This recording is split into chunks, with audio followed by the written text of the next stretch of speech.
Welcome into a very special presentation, a Friday night Pop Blender Unfiltered hangout, because one of my friends was going to do one, Lawrence, a punk with toys, and Punk's Pit, I guess, got moved. And then my cousin, I thought maybe would do an after dark 3-star draw hangout.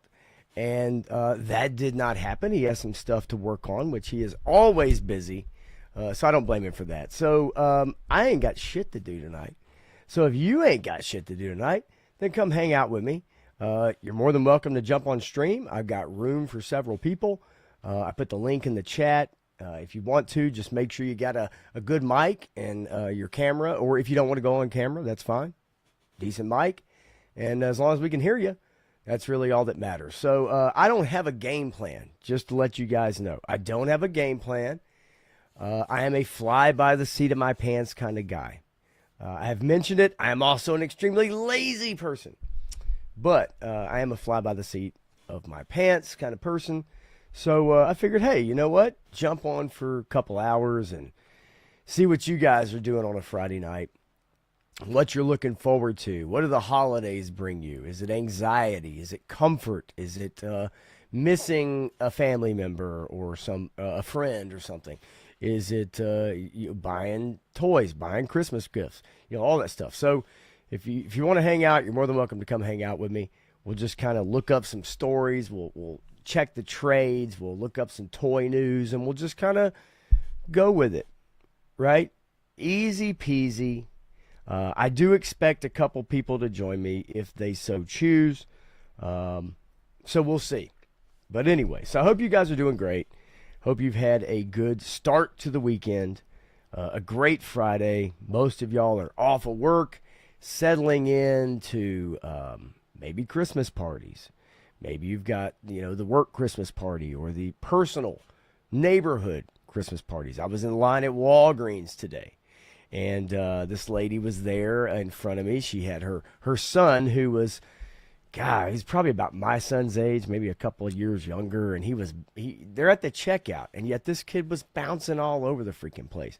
Oh, Mom, there's a whatchamacallit. Hey, Mom, there's some M&Ms. And meanwhile, she's in line, and she's like, well, we have the Elliott's Christmas party to go to, and we have the Johnson's Christmas party, and the cashier evidently was familiar with this lady, because she was like, oh yeah, all the stuff you've been through this year. Did your medicine come in on time? And I'm thinking, oh, okay, we got we got one of those. She's a familiar Walgreens patron in the corner where I'm at. And anyway, so yeah, she is very well known, and this lady checking her out is the store manager. And she must know her well, because she also knew she had a lot of Christmas parties to do. So, yeah, so that was part of my day. Buying some drumsticks for my son for Christmas as a gift from my mom. And, man, that's been an adventure, looking for drums, looking at drums, pricing shit. The barrier to entry now for kids is so much more expensive than it was when I was his age. And so, yeah, to get a decent drum set these days, not that cheap. How about the Arctic Hiss on everybody's list? Is that Arctic Hiss? Is the Arctic Hiss on your list for a Christmas present? Let me know. Got a few people rolling in, man. I love to see you guys. Feel free to hang out as long as you want. I know there's all kinds of stuff going on, so feel free to bounce in, bounce out. Topic doesn't suit you, always check back, see what we're doing here, right? It's on the list for Turk Murphy's Toy Solutions. You know what's on my list? Your kiss. No, of course I'm kidding. Your YouTube kiss. That's what's on my list. Let's see here. Brogu is in the house as I'm liking the Journey shirt. Yeah, man. Hey, look, I love Journey. I'm an unabashed, I will make no bones about it. I love Journey. And if you've ever watched videos of that band live, freaking unbelievable. Like amazing. Harmonies, musicianship. One of my favorite drummers played for them, Steve Smith, for years.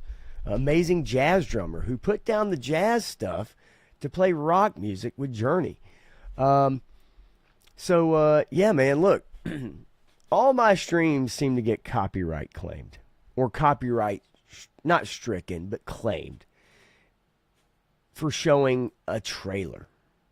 So we might even listen to a little music tonight, because since I'm not monetized, who gives a shit, right? Who cares if I get copyright claimed and my stream is blocked in Belarus, Russia?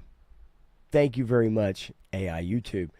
Let's see here. Menjoza's in the house. What's up, Menjoza? How you doing, man? HK Viper. HK Viper in the house. Let's see. Graph. I think Pop took Stan to In-N-Out Burger. Should be back soon. I was going to do this at 10, and then I realized I need a little more time. Just a scotch. Just a scotch of time. Let's see here. Clint Jorgensen, ladies and gentlemen, is in the house. So I was wondering what I was going to do tonight. Well, you're more than welcome to hang out with me. And if you feel like coming on and joining me, you don't have to get on camera. Jump on and let's shoot the shit. What do you say? Yeah, right? Fuck it. Get wild. I mean, what else do we have to do? There's no Punk's Pit. There's no 3-star After Dark, which I was kind of looking forward to. But I don't blame him for not doing one, because like I said, he is busy. He does reviews, right? He's doing his top 10 list. We have to schedule a top 10 list. I'm sure maybe some of y'all are doing a top 10 list. Everybody's doing a top 10 list. I'd like to do my top 10 list of Sydney Sweeney photos this year. Cannot tell a lie. And I may just very well make a 5-minute video of my top 10 Sydney Sweeney, not moments, photos of the year. One of them recently that I have shared often, and I will share it again right here. Let's see here. Let's find it, shall we? I know you guys are waiting with bated breath, and I know you also do not mind waiting for a photo of Sydney Sweeney. So give me a second, and we'll pull it up.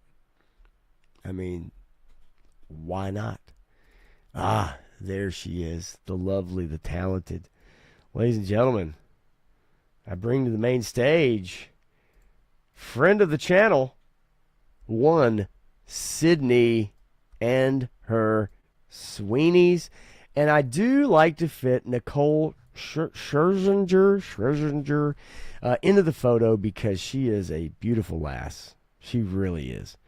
And has had a hell of a life. Now, if this photo's too bright, let me know, because it looks really bright right here. But I would be remiss if I did not introduce the one and only, ladies and gentlemen, before he gets started.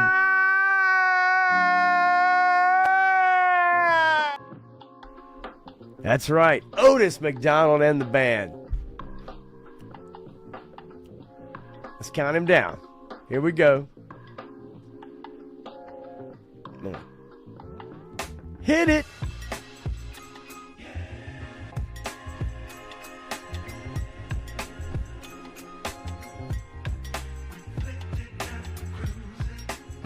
All right. Otis is in the house. That's all we needed to complete this picture. For I and I alone will rule the world tonight.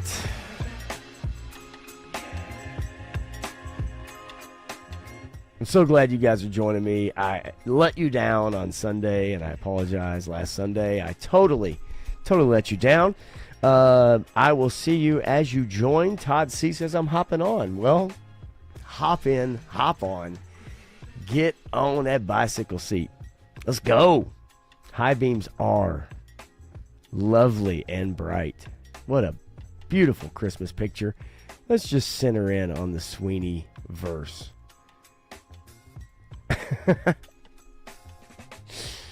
How could we not? Let me know if you have any trouble at all, jumping on stream, and we will rectify that situation. Like I said, there's no game plan tonight. You guys can bring stuff up in the chat. I'll root around. I have emailed myself a few things we can look at, and we'll just hang out. You guys want to talk toys? We'll talk toys. You want to talk movies? Talk movies. Maybe Matthew might even hop in on a Friday night. I'm sure he was planning on a Punk's Pit or something like that. So, yeah, that's kind of where we're going tonight. So more than happy to have you along for this fantastic voyage. Sydney, you truly are a national treasure, an absolute treasure. Whew. Holy moly. All right. Anyway, let's see here. Progu says, I'm watching Sydney on my big screen TV. This is heaven. Yeah, we'll yeah, right. We'll check out some more Sydney. You guys make sure you remind me throughout the stream. Just say, hey, we need a Sydney pick, and I'll just jump online and we'll just bring one up. I did send myself some pretty funny Instagram stuff. So let's see what else I can find here that I sent. How about this one? Stanley, you're more than welcome to jump on later. You know that. Jump in whenever you want. We will look at the Street Fighter trailer. We will look at the Supergirl trailer. And anybody that's on here, War Chest is in the house. War Chest, you're more than welcome to jump in with me. You know that. Like I said, I put the link in the chat. I'll do it a few more times. How many ever times it takes, doesn't matter. But this was a wonderful video that came up in my Instagram feed. And I don't know how, y'all, I don't know how these things show up in my feed. I don't know why. It's not like I look at this stuff or I, check this stuff. I don't know how these things show up in my feed, but they somehow do. So let's take a look at this lovely young lass doing some woodworking, shall we? I mean, it's great. This is a great way, folks, to sand those structures, right? To get both hands involved, to sand those structures evenly, to use the sandpaper, the sponge. We might need, somebody's going to get some lacquer on there at some point in time. I'm sure there's going to be some lacquer on there, but it's, I don't know why this is on my Instagram. I really don't. I have no idea why these things show up, but they do. And maybe they show up on yours. Right. Yeah. I am also a big fan of sanding. I mean, good. I mean, that's, she's a brick house. Like, it's not even fair, folks. It's not even fair. This is such a travesty. But from what I understand, she is actually, as War Chest joins me, she is actually sanding the proper way, from what I understand. Would you agree? Since you do a lot of woodwork, would you agree with this? You might be muted. Check your volume. You might be muted, but definitely want to hear your opinion. There we go. I've got another tab open. I closed it. We're good. No, you're golden. So what do you think about the sanding professionalism? I think she's absolutely amazing. She's got great skills, like money paying skills. She brought her two best friends to help her out. Yeah, like, for real. I mean, I bet that girl's got more ass than a donkey farm. Oh, good God Almighty! Right on point. Yeah, this, like I said, I don't know how these show up in my Instagram feed or like YouTube Shorts. I don't go looking for them; they just come in as I go out. And yeah, so this was one of my favorites. I couldn't help it but share that one. And I got a few more. How you doing tonight, man? Good, man. Good. I drove all the way back from Dallas. I left around 5 and got into town, slammed some dinner, and then I just literally came in the door. Okay. Well, I know you'd messaged me, and I know this was totally impromptu. So, like I Oh, said, it's- anybody that jumps on, but I know you I messaged enjoy me and being said, on "Hey, with well, I appreciate that, and likewise." And yeah, it was just kind of like message you, say, "Hey, what are you doing tonight?" Well, I just ate, headed home. I'm like, well, if you ain't doing shit, you're more than welcome to Yep. jump on here, and we'll mess around for a bit. G.I. Jet Man, what are you doing tonight, dude? Oh, What different light. what the HE double hockey sticks is happening? How you been, man? There we go. That's better. echoing. Jeez. Your mic is good, GI. What's the word, Bird? No, I got two voices there. I don't know what's wrong. You sound great to me. You got your YouTube tab open? Yeah, do you have YouTube open? Oh yeah, I think I do. There you go. Uh, Kill that sucker right there, and you will be with us 100%. I figured what better way to start the show off than with some lovely pictures and or video. I'm a sucker for stuff like this, man. Look, There we go. 50 years old, and we Yeah, me all too. like to look, right? Yeah. Let's see here. Okay, this was a great one. This was a great one that I got Ugh. from Shane Same Time Toys.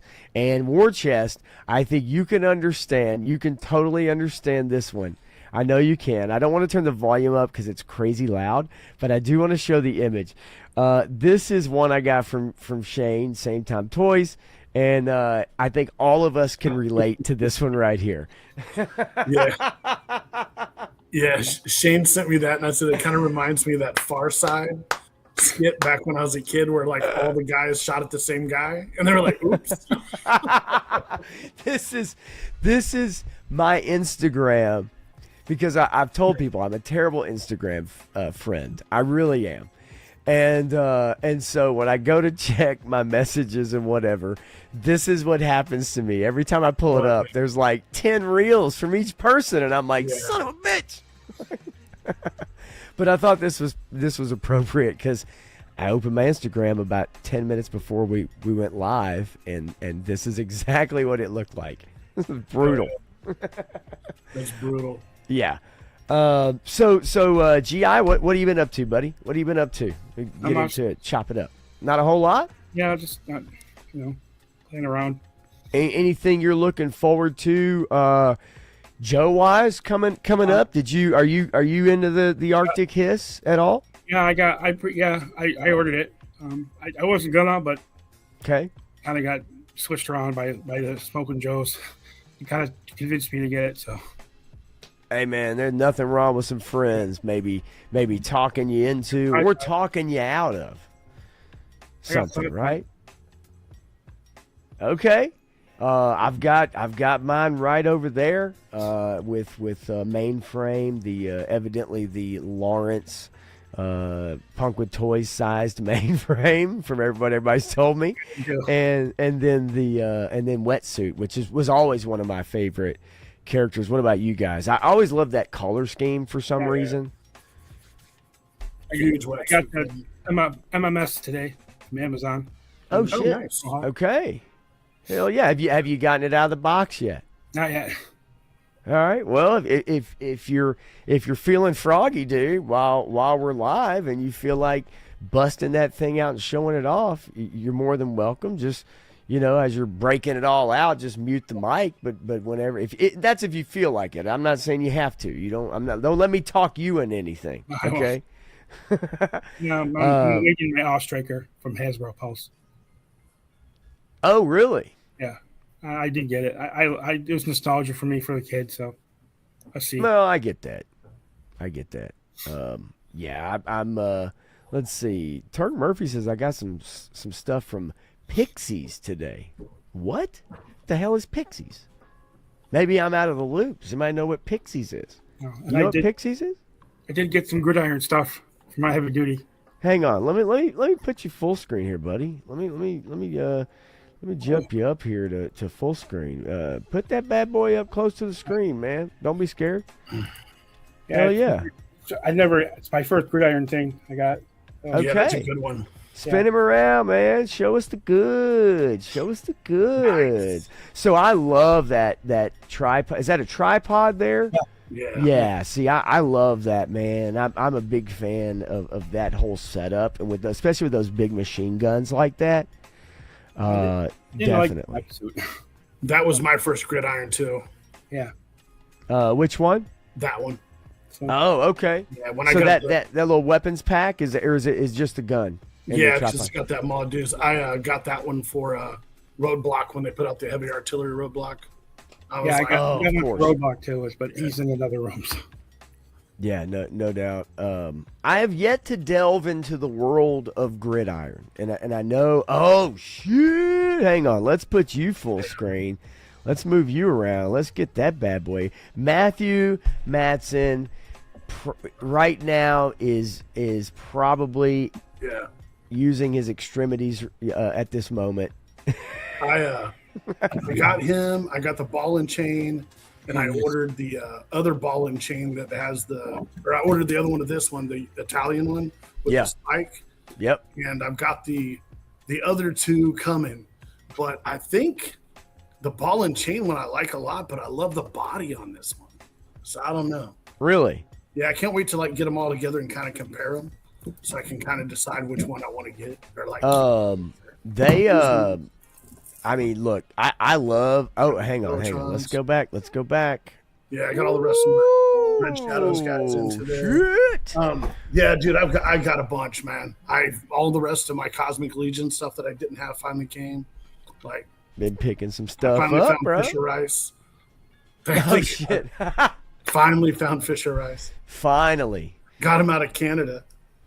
Which was awesome. Really? For regular cost, I just had to pay an extra $8 for shipping. Yeah, I have. You know what? And I'm I got this sumbitch. That was literally the only one I didn't have. I do, and three star gave me this actually, nice. And he made me promise to do a review. And I'm horrible. I'm a terrible person, and I have not yet done it. But I truly need to get him out of the box, heat him up a bit, right? Because I assume this guy is pretty rigid. Am I wrong? Guys are a little rigid. Okay. Get him out. Yeah. I mean, it just seems to me that figure, and he's bulky. He's a bulky lad, right? He's definitely a thickin', and I assume he needs a little bit of heating up to get those joints moving. I've almost got my setup. My setup's done. I've already done reviews for about 5 Cosmic Legions. I'll start posting them to YouTube. Man, you need to look. Let's let the cat. You want to let the cat out of the bag, or no? No. Okay. No, not yet. All right. Okay, that's cool. All right, won't do it. Well, I will let a cat out of the bag. I sent a message to a very popular YouTuber who has a lot of views. He is a huge G.I. Joe fan. Nice. And I want to get him on with me and Darren. And I sent a message to Stories from the Toy Shelf. And I don't know if you guys... Look, the guy got a ton of views.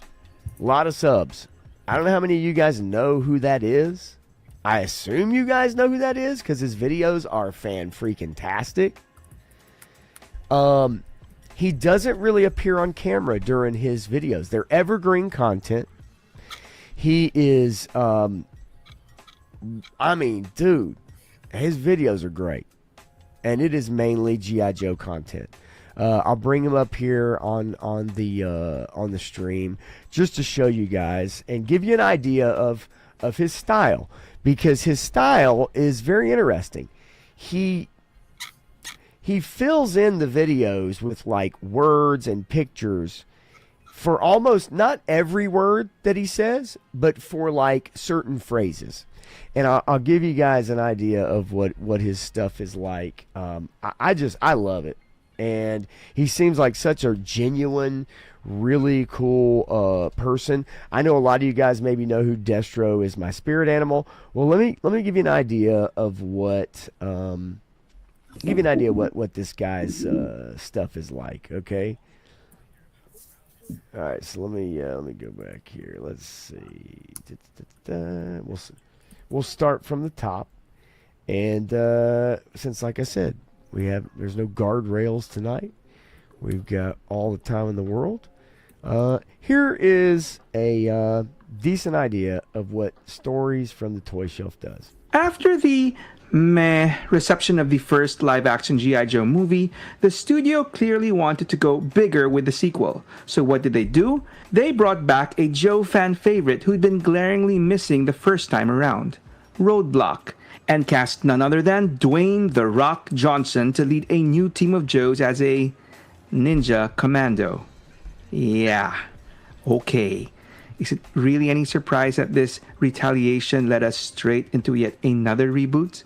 Now, that movie had plenty of issues, but I'd argue one of its biggest was pretty simple.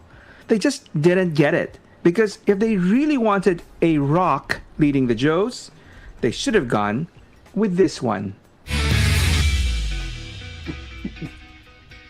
So you can get an idea of kind of the style, right? He fills in, the videos. He's not on camera, but he fills in the videos with kind of words and pictures like Vanilla Ice here or whatever.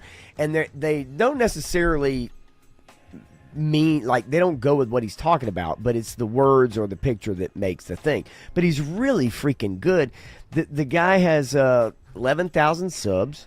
But his videos routinely get, some of these videos get anywhere from, 10,000, 5,000, 14,000, 32,000, 21, 32. He's really good. And he grew up in he's like Pacific Islander, I believe, maybe. But my point is that I love what he does. And so I sent him a message because he loves Transformers and he loves G.I. Joe. And he's about the same age as we are. So I sent him a message and was like, man, I'd love to have you on just to hang out, right? Just to hang out, chop it up, talk some Joes and stuff like that with me and my cousin. Here's our streams. This is what we do. And I haven't heard back yet, but and that's part of the deal with like sending someone a message that doesn't know you. Yeah, Philippines, Todd says. Yeah. And so it's like when you take a chance like that, you really don't know what you're going to get back. You don't, they probably don't watch you. I have such a small channel, right? And even 3-Star does too. And so yeah, man, but I thought, hey, I'll take a chance. I'd love to have him on and chop it up. So we'll see. We'll see what happens. But that would be a lot of fun. And again, I recommend his channel. I really do. He's just freaking fantastic, dude. Like, really, really good. So, and I'm going to post that shit in the chat right there for anybody that may want to check him out here in a little while or right now. You guys click Christian Monster Force?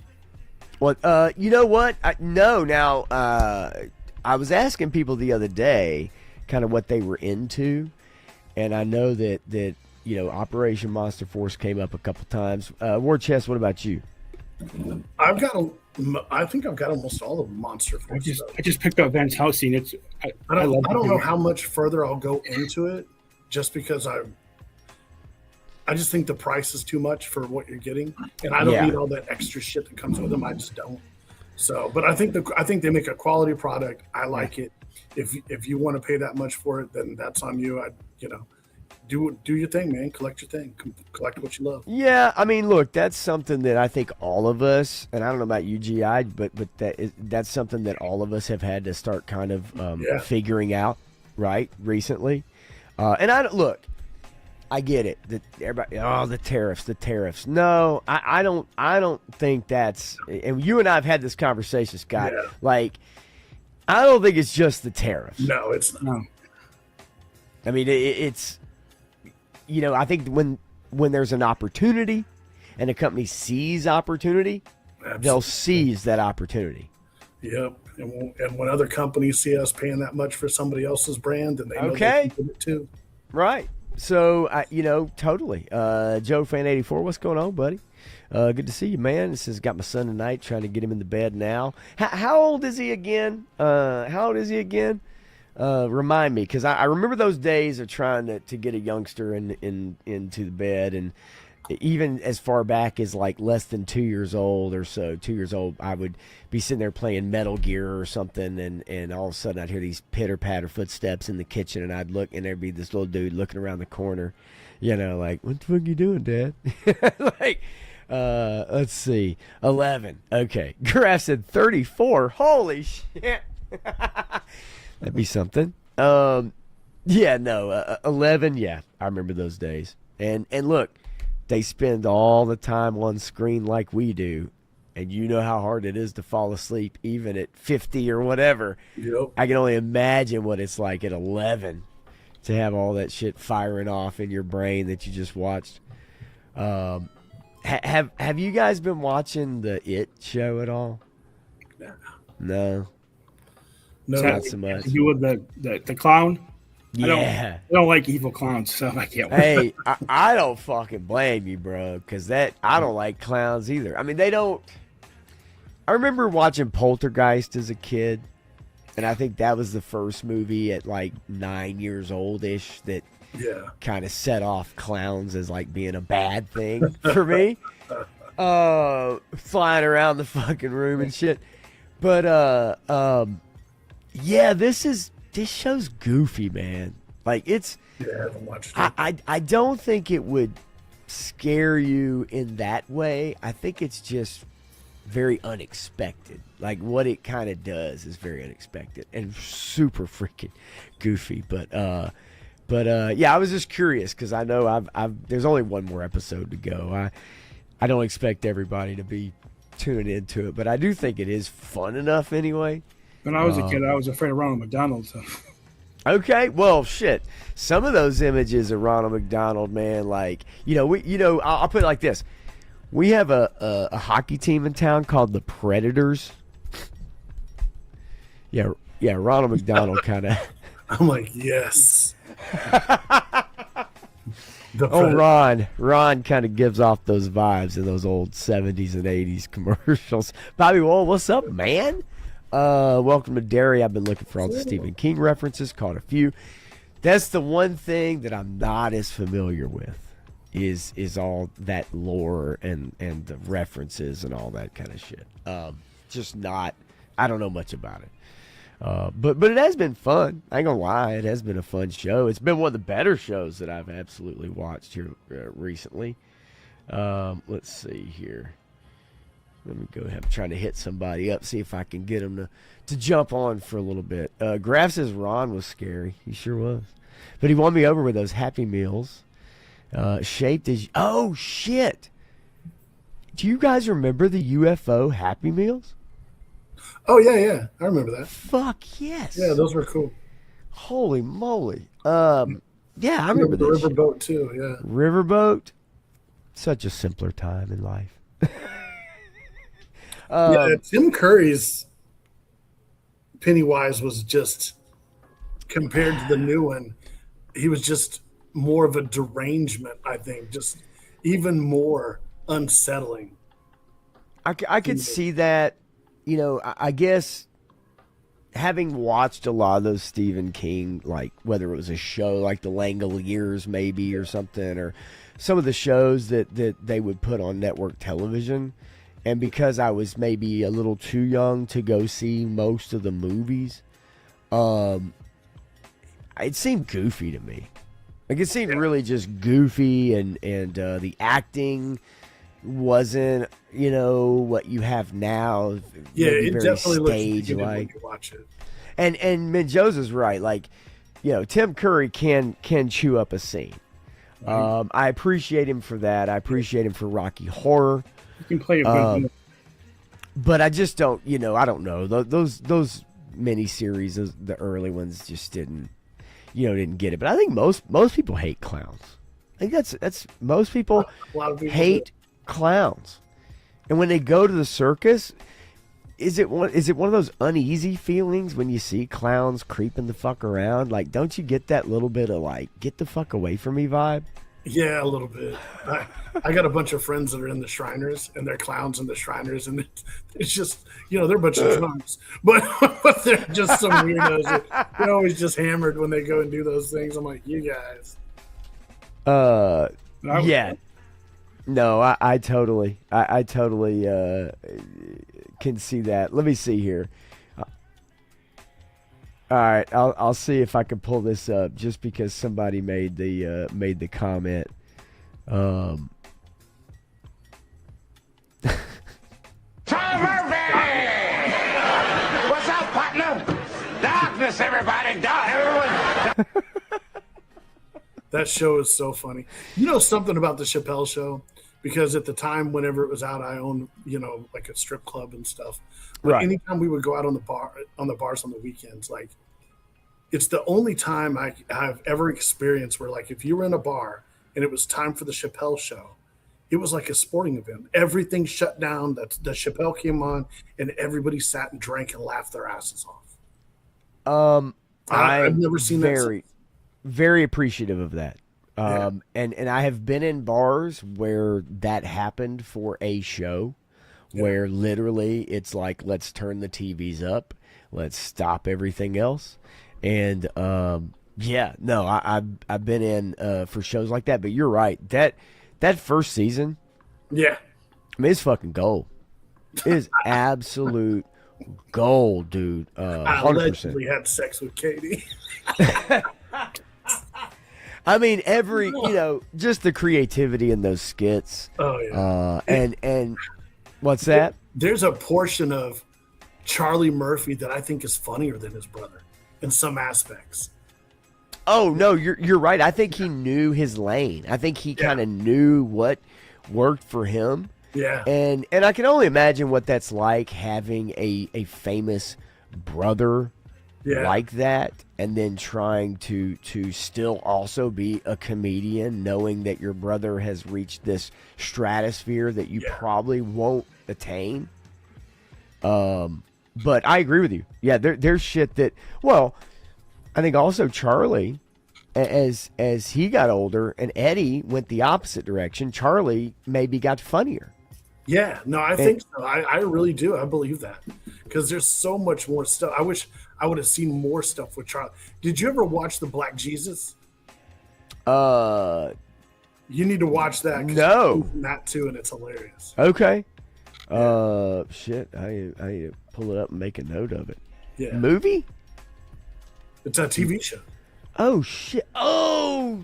Okay. It's So yeah, right here. It's hilarious. Okay. I remember this, and a little 11 years ago, but I remember this, but no, I actually didn't. I did not see it. Towards the end of the show, you can see where Charlie's dealing with the cancer because he loses so much weight. He's so skinny. Okay. Damn. Yeah, that's got to be tough. And the other part too is when you have family members would have all the money in the world, and it doesn't fucking matter. Doesn't matter. That's right. I tell you, man, just my own personal experience with it. Right. I didn't realize how many people have cancer and how serious it's like. I mean, whenever I started going in for infusions, I was just blown away by the amount of people just rolling through there every day. Like, I mean, they're like flipping hotcakes. You know what I mean? It does, and it doesn't discriminate. Kids, old people, young. It just everyone just in there like fighting to live. It's just wild, man. I would dare say anyone in the chat, us right here, I would be willing to bet that most everybody has had a family member. Oh yeah. In some shape, form, or fashion, right? That has been touched by that, right? I mean, I know I have for sure, and you probably don't have to go very far. You don't have to go to second cousins. You don't have to go to. It got my sister. It got two of my uncles. Yeah. Unbelievable, man. Two of my brother-in-laws. Yeah. But two of your brother-in-laws. Wow. That's amazing. And sister too. So wow. Yeah, Joe Fan 84 says my dad had prostate cancer. He beat it so far as of August. That's great news. That's great news. Great fucking news. Absolutely. And we'll keep rooting for that, man. For sure, man. I mean, it is wild to think that, all the technology and all the advancements and all the whatever, and you think, oh, we know what causes this and that, whatever. Yeah. Is there any part of you that feels like it's, I mean, it sounds not crass to say it, but because of the amount of money involved with treating Oh and yeah, hospitalization. treatments where they make money. They've found so many things, even with peptides, and even like with mitochondria repair and APT. They've got so many things that they could have. Like, imagine if like they had peptides back in like the late 1920s, early 30s, and they suppressed a lot of that peptide research for a long time. Imagine where we would be if they had just embraced that peptide stuff. Because now peptide's on fire. People are like all about peptides in the last couple of years because they found out what's possible with them. And I can only I sit and I think about that sometimes. I'm like, man, what if they had really gone hardcore into the science for that stuff and went down that rabbit hole, I don't know. Well, and even if, right, and I hate to hear that, Turk, for sure, right? Like, and a lot of times, genetics, right? I would say maybe some hereditary, stuff in there through families possibly, but we don't know, right? I guess, but yeah, it just seems like there's so much, like there's so much money that There I is. just Even now think about the medications that have already pretty much passed all the trials, but the FDA or companies are suppressing it Sure. becoming passed by the FDA just so they can get patents on them because they want Right. to lock down the money before they start treating people. It's just crazy. Yeah. I mean, look, conspiracy theory or not, I just feel like that's such That's awesome, man. an easy thing that I think for those that are out to make money, it's like that's a layup. It's a layup. Yeah. No doubt, Joe fan. Yeah, and, I was the same, Joe fan. I went in, thought I had a hernia, had kidney stones, and they found a 6 millimeter tumor in my left kidney. And if it had gone on, I would not have known it was there, and it would have metastasized and gotten out. Well, you think about how often you go to the doctor, and it's like, I go for a physical every year, but it's like that's a whole year, and then maybe I got strep, maybe I got, and you go in and maybe they even do some blood work, and nothing comes back really squirrely other than you got some low iron, your sugar's a little high. I see, and I have my normal doctor, but I also have a concierge, so I can just go in and see whenever I want. Right. And that my doctor's amazing. I mean, he checks my blood levels like every 3 months. He's on top of my shit, but he would have never known. It's Yeah, I mean, but that's the thing. Like that can happen so quickly, just, yeah. 'Cause and my was fine. so yeah, that's the thing to me. I mean, literally in just a few months, right? In just a few months. Joe Fez has never heard of peptides. Check it out. Interesting. It's a whole new world, man. Yeah, as well as when you see people talk about like stem cell and stuff like that, and going to other countries. Yeah. That's another real thing, right? Going to another country because it's much cheaper to go get treated somewhere else. Yep. And HK Vipers is doing peptides now after back surgery, and it's a game changer. That's fantastic because back surgery is some no shit too. Yeah, it is. That's some serious shit. My stepmom has had like 4 procedures, and I think she's, maybe 63, 62, 63, somewhere in there, maybe a little older. And she probably can't stand more than 5 minutes at a time. You know what I mean? Like it's that debilitating. And after you have that many procedures, it's like it's not going to get better. Right, it's only going to go the other way. So hopefully for HK, having that back procedure and actually doing that too, is saying, hey, it is a game changer. I wish that's something that my stepmom had known about, or had discussed, and maybe that would have been a game changer for her. But I think also too, maybe age wise, right, kind of has something to do with that too. Fucking vampires.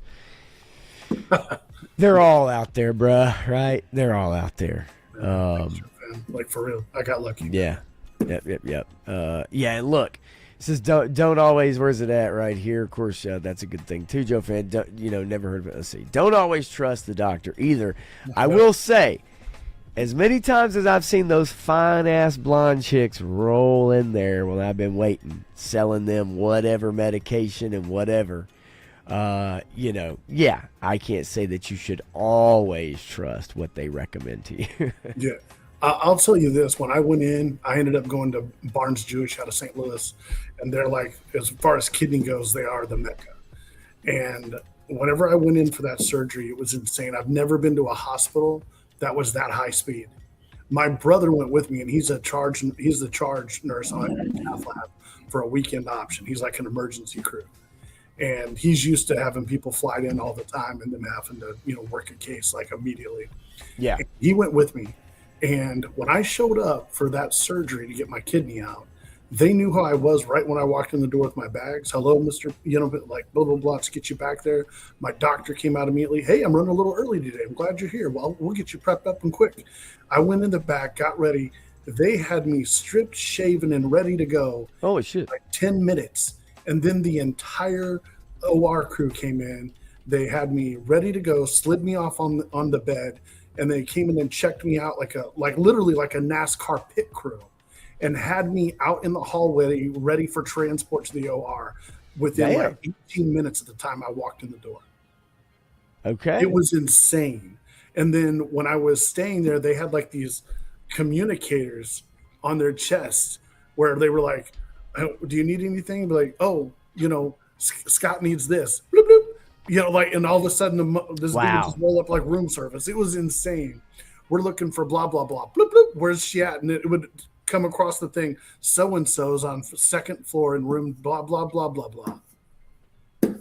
Damn. Nuts. I was like, the craziest thing I've ever seen. I had no idea about any of that. Neither did I. I didn't even know hospitals were high speed. Wow. Yeah, it was wild. It was so wild. For those hospitals that have that cutting edge, right? Because they all don't, right? No. They don't all have that. Mm-mm. So you got to keep that in mind too, right? It's when people go to certain centers that are renowned, right, or whatever. Yeah. I mean, but that's crazy. That's wild, I literally felt like I've been going to a third world country hospital for all of my life. I was like, I got into the rich place. Yeah. You look around, you expect to see a celebrity somewhere hanging out in the waiting room. No doubt.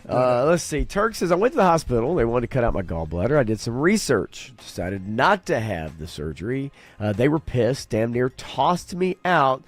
Guess what? I changed my diet. Yeah, the diet part of it too. Definitely.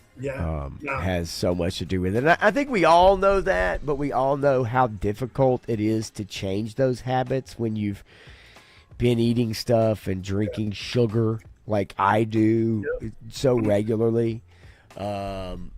Sodas are just like, fuck. I couldn't even think about drinking a Diet Coke. I'm not gonna lie to you. I even think about drinking a Diet Coke. Drinking soda water with lime. I don't rarely ever do I drink a Coke, and when I do, because I've been off of it so long, I'll get like a mouthful of it and I'll be like, because it tastes like syrup. It's just could see that. I could totally see that. If you once you've gotten used to something, right, then yes, I think that's a big deal. And if I started drinking like diet drinks or I mean, I still pick up a Red Bull on my way to work, right? I mean, that's one of the worst things somebody 50 years old could probably do is grab a Red Bull. Yep. And yet I still grab one on my way back in. And yeah, for the most part, Turk's right. Unless you really check your labels or buy or grow your own, then yeah, most everything we get now, the way it's grown and everything is, it is poisonous, really. I mean, at the end of the day. You buy your produce if it has a number 9 on the sticker. You get that stuff. Number 9 means it can be what your pesticides aren't in the produce. Okay. It can be washed off. Just letting you know. So I always, when I go buy produce, if it doesn't have a sticker with a number 9 on it, I won't even buy it. Yeah, I know a lot of people that grow, for the most part, especially those that are on like a vegetable diet. Crap. Oh no. So apparently, Sydney Sweeney is saving lives. Studies show looking at dim boobs lowers blood pressure and lowers the resting heart rate, which will lower the chance of cardiovascular conditions. I'd say when I look at dim boobs, it actually makes my heart rate go up, not down, which for me is good. Gets the blood pumping. Gets the blood pumping. Okay. So I was hoping maybe Matthew would jump in here because I did want to hear his comments. We're going to watch it on Tuesday, but I was hoping he'd jump in here. I know he's a little busy. He's got a couple things going on, and obviously with the family and stuff too. You never know what he has happening. But yeah, some nice pictures on Instagram earlier. Oh, dude, his photos are so fucking good. Like he I gotta say, out of everybody I know that does photos, like you could tell he really enjoys it. Like he really enjoys setting them up, doing the lighting and all that stuff. And so yeah, I will always tell him, I'm like, hey dude, your photos are the shit.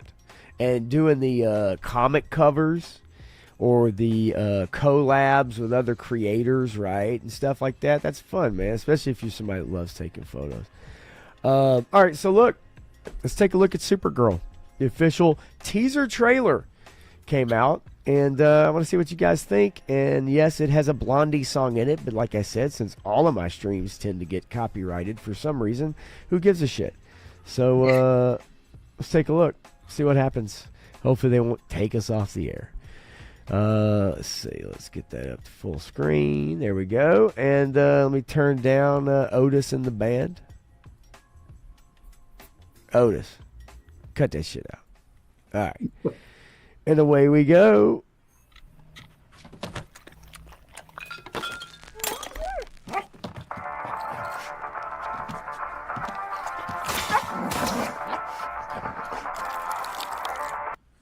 All right, first thing.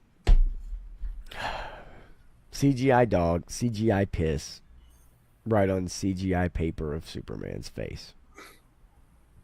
So this is going to tell you everything you need to know. I'll continue and we'll watch it, then we'll go back and comment on it. You managed to get most of it on the paper this time. Good job, buddy.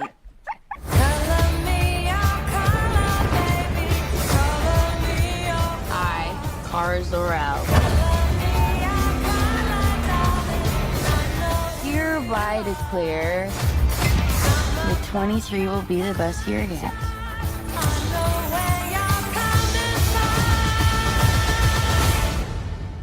Let's be honest, babe, it's not a very high bar to clear.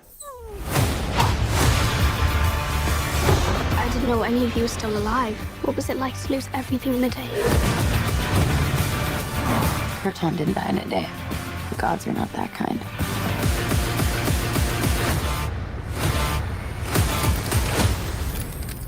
Okay, this does not look like this is gonna end well. For you guys.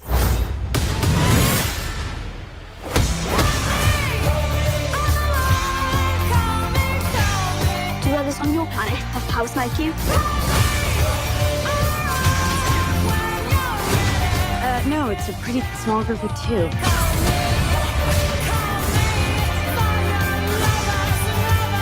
What Superman meant? He sees the good in everyone. And I see the truth.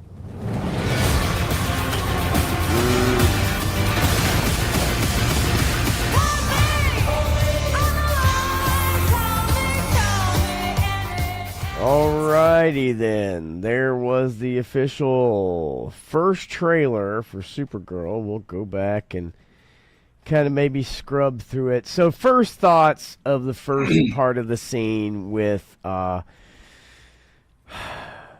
this. What do you think they're trying to say? Crypto hates Superman. That this isn't a Superman story. Yeah, Right. They don't really respect Superman too much. I think that's apparent from the first film, at least James Gunn's version. Yeah. I mean, I mean, we saw in with the Superman movie, like Crypto was hard to handle and all that. That's fine. You know, it ain't a big deal with that. It's kind of like being the little brother that doesn't accomplish anything, but the big brother's the golden boy of the family. Yes. Of it. So I get kind of maybe the jealousy and stuff, but is this self-imposed or like self jealousy because of your own issues, right? So Yeah. I think we saw at the very end of Superman, the Superman movie, that Supergirl comes in, she's drunk, she's hungover, she's got the sunglasses, right, and she's, Crypto leaves with her. Just setting this up right off the top, it's kind of like, it seems like maybe, she's jealous. She has a little ad here, or she has a little story here, right? Supergirl, what is it? Saves a cat. Supergirl saves a cat. She has a little ad. And then the big one is Superman, Oh, I didn't even see that. Yeah, she's also on the front page. I didn't even see that till you just said it. Yeah, so she is also on the front page, but he just gets the bigger story. Gotcha. But we see Crypto. Let's say hey to Shane, Same Time Toys, and I did see, I believe, Lunchbox Killer roll up in the house. Okay. So she's a party girl. Yeah. Now this story is kind of based off of a Tom King story, right? Yeah, I've read it. Okay. And what did you think about that story for the most part? When it comes, I've read what people know not a massive comic book collector. I mean, like I worked at Mile High. I've read comic books since I was like 12 years old. When it comes down to comic books, it's a lot like directors. Whenever a new artist comes on, or a new artist or a new writer, they all want to make kind of their mark on the story. They do mini series. They don't know how long they're going to be on a book, or maybe they've signed on for a year. So everybody kind of want to tell their little story of the character themselves or whatever, and kind of leave their own little impression. And directors are really the same way in movies. They want to do their little story, but they want to preserve what's there, but they also want to kind of write their own little version of shit. So to me, most of these directors, when we jump around it's the same thing. So like if you're reading a comic book and you like the artist and you like the writing and the way it's going, you read it. And if you don't, I'll wait till this story arc's over and I'll come back and I'll read the next guy and see if I like that story. So to me, it's the same way. We haven't seen the movie, but as far as the take goes and what they're doing here, kind of lines up. I mean, it lines up with the comic book. Okay. It's more of a rebel story. Right. She and people say, well, how can she get drunk? Well, she travels somewhere where there's a red sun. Yeah. And so that's how she's able to get drunk. If she flew somewhere that had a yellow sun, then she would sober up, or she'd be unable to get drunk. Is that pretty much in line? There's elements to that they're putting that a lot further into the story than what it really needs to be. Okay. There's a lot of things in here that, like, when I watched the trailer, I was just like, I mean, Argo City looks awesome, but let me ask you this: does this, because it's James Gunn, does this seem like a Guardians of the Galaxy film? Absolutely. She falls in with a just crew from the trailer of alone. pirates. Yeah, she's wearing a damn trench coat, and she's listening to headphones just like Star-Lord was. And instead of Groot for comic relief, they got the fucking dog. So like it's really the same shit to me. Yeah. When I'm sitting there watching it, that's what it looks like. But I don't understand why it looks like a James Gunn movie when he didn't direct it. Yeah. But then that's true. Did you look up the director? Like I did. I looked up the It's a joke. Yeah. So why do they hire a director like that? Is because they're not really directing it, or they're just doing what they're told? Isn't it Anna Noguera? Right, Anna Noguera, I think, is directing this, and which, I mean, this is her. I'm not by any means wouldn't kick her out of bed, but my point is that they brought her in. And American actress, playwright, screenwriter. She's known for roles as Sarah on Sarah Plus D and Penny Aries on The Vampire Diaries. Yeah, she's literally written nothing or directed nothing. She was the role of Eliza Hamilton in the original workshop production of Lin-Manuel Miranda's stage musical Hamilton. Maybe this is a situation, and we've seen it so many times, where because it's a female-centric film, then they want to give that directing job or the writing job to a female, right? Does that make sense? Yeah, did the same thing on Wonder Woman. And so yeah, like, and now, is this a Toys R Us shirt? Is she wearing a Toys R Us shirt at the bus stop? I can't really tell. Let's see.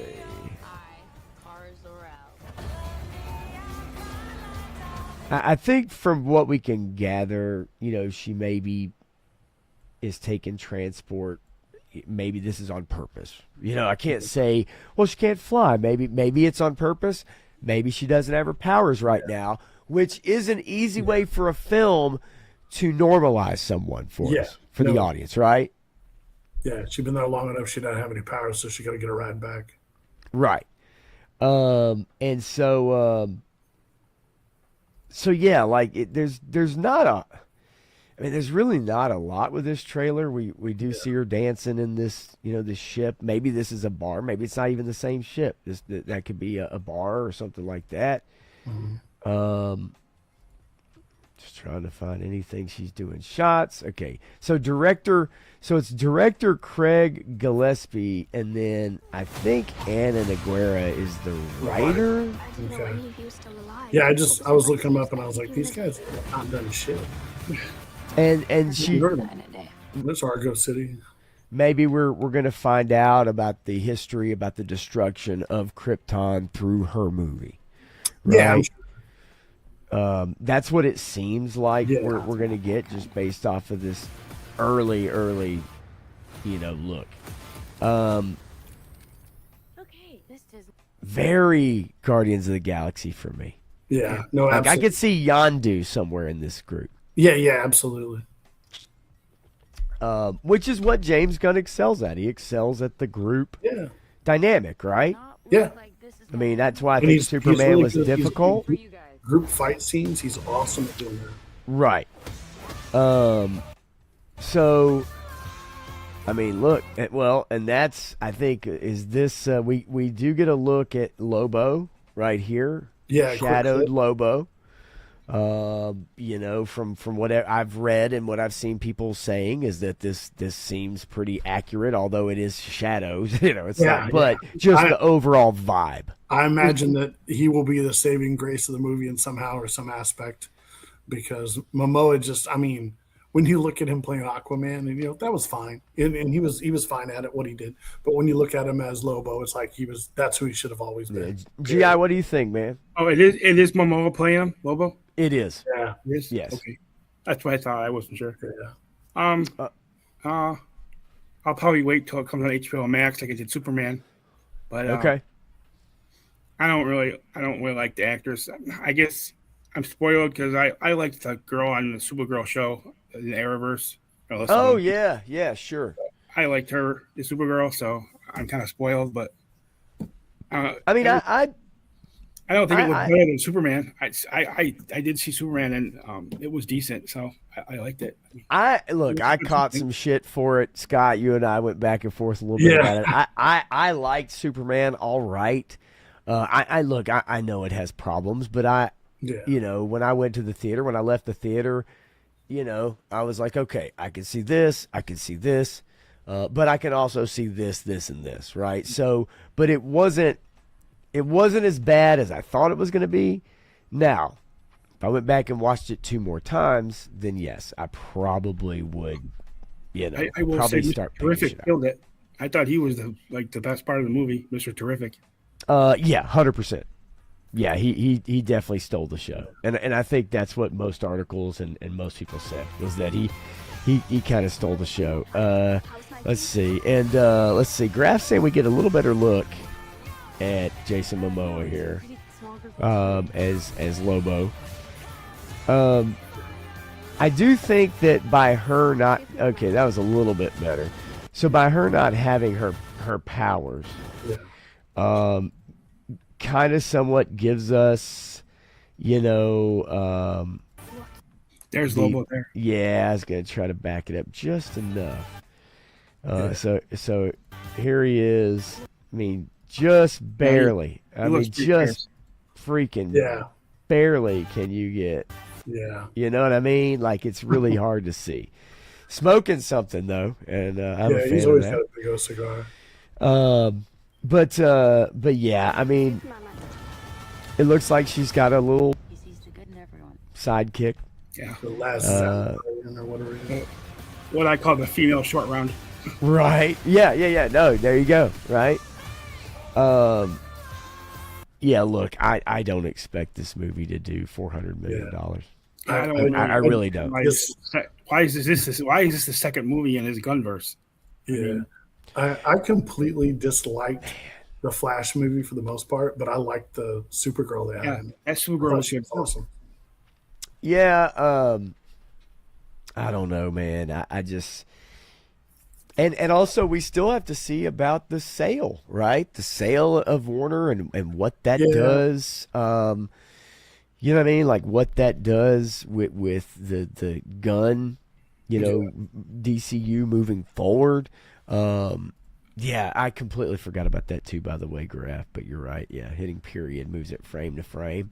I mean, the best part of the Flash movie was Michael Keaton's coming back as Batman. Yeah, it was good to see that. That was cool. Yep, I think everybody would agree with you. And I on love that. the blue and gray on Ben Affleck at the beginning. Yeah. The costume in blue and Oh, gray. hell yeah. That was That's super something we've been missing for a while, Yeah. right? And they definitely showed that looks awesome on film. Yeah. So, You know, I could have seen Sydney Sweeney play Supergirl. I would love to see Sydney Sweeney play I Supergirl. had no problem with that. As Graf says, the S stands for Sweeney. All right, well, I'll tell you what. Let's take a look at another trailer, shall we? How about Street Fighter? I have not Debuted- seen this. Okay, this debuted at the Video Game Awards last night, and it looks fucking awesome.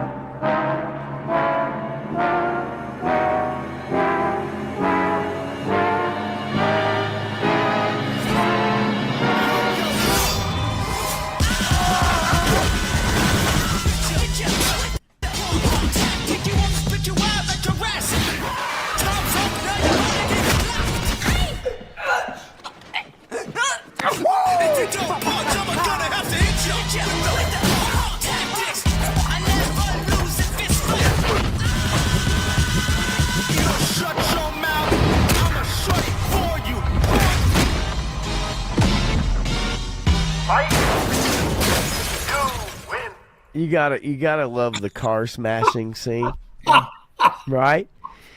I have And not seen that. That looks comical as hell. it looks great. And I'm going to show you the posters Was that for the official posters for 2026. What's that?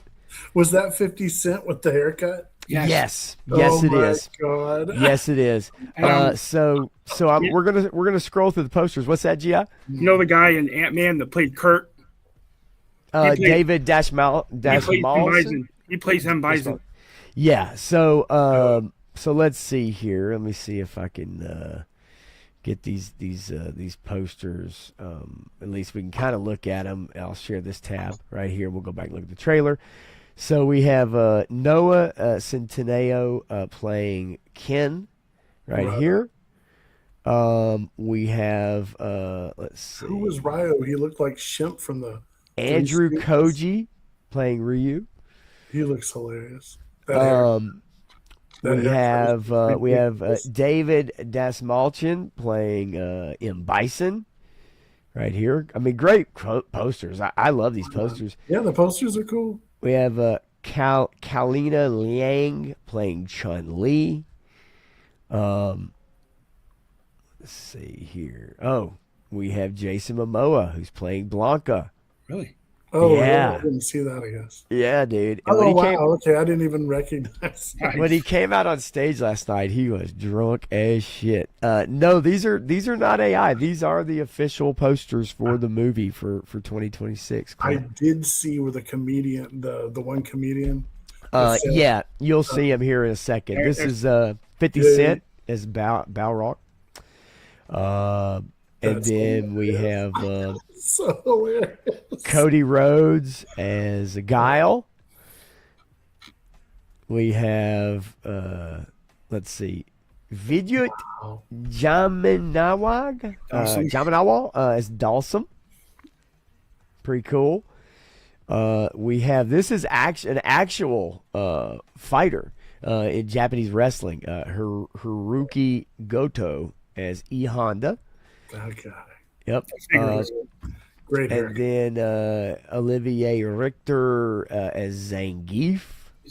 Is that Victor Drago from Creed 2? I don't know. Oh, he was on what is it, Reacher? We have Orville Peck as Vincent Vega, as Vega.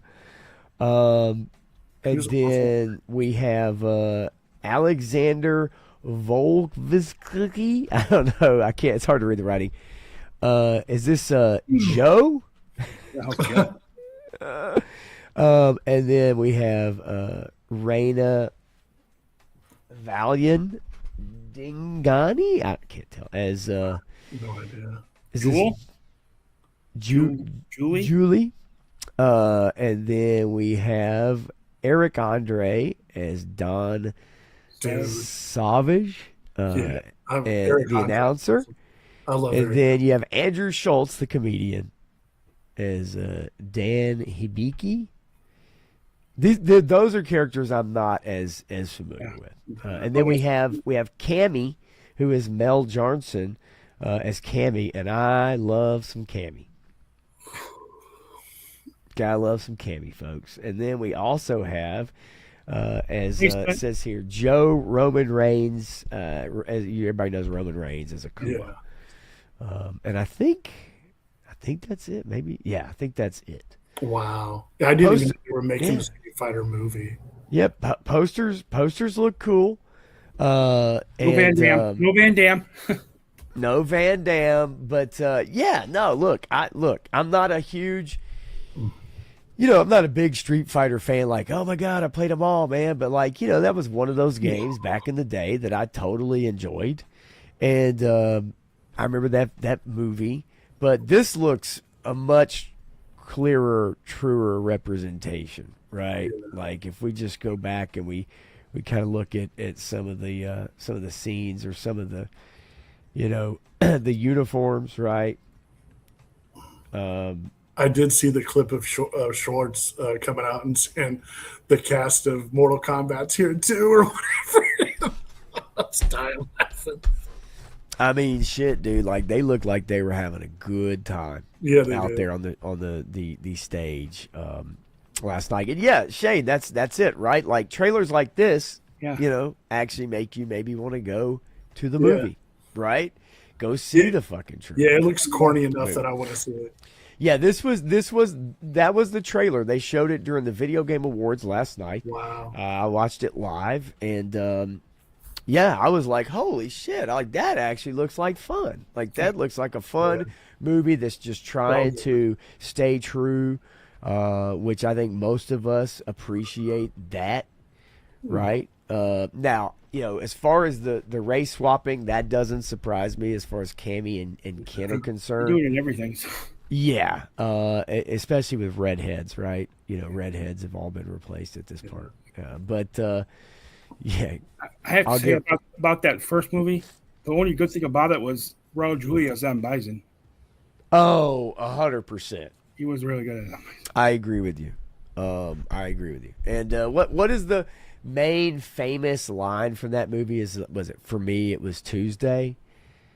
What is that out of that movie where it's like something about the day your village got destroyed or something like that, or you remember the day. You guys in the chat might remember it.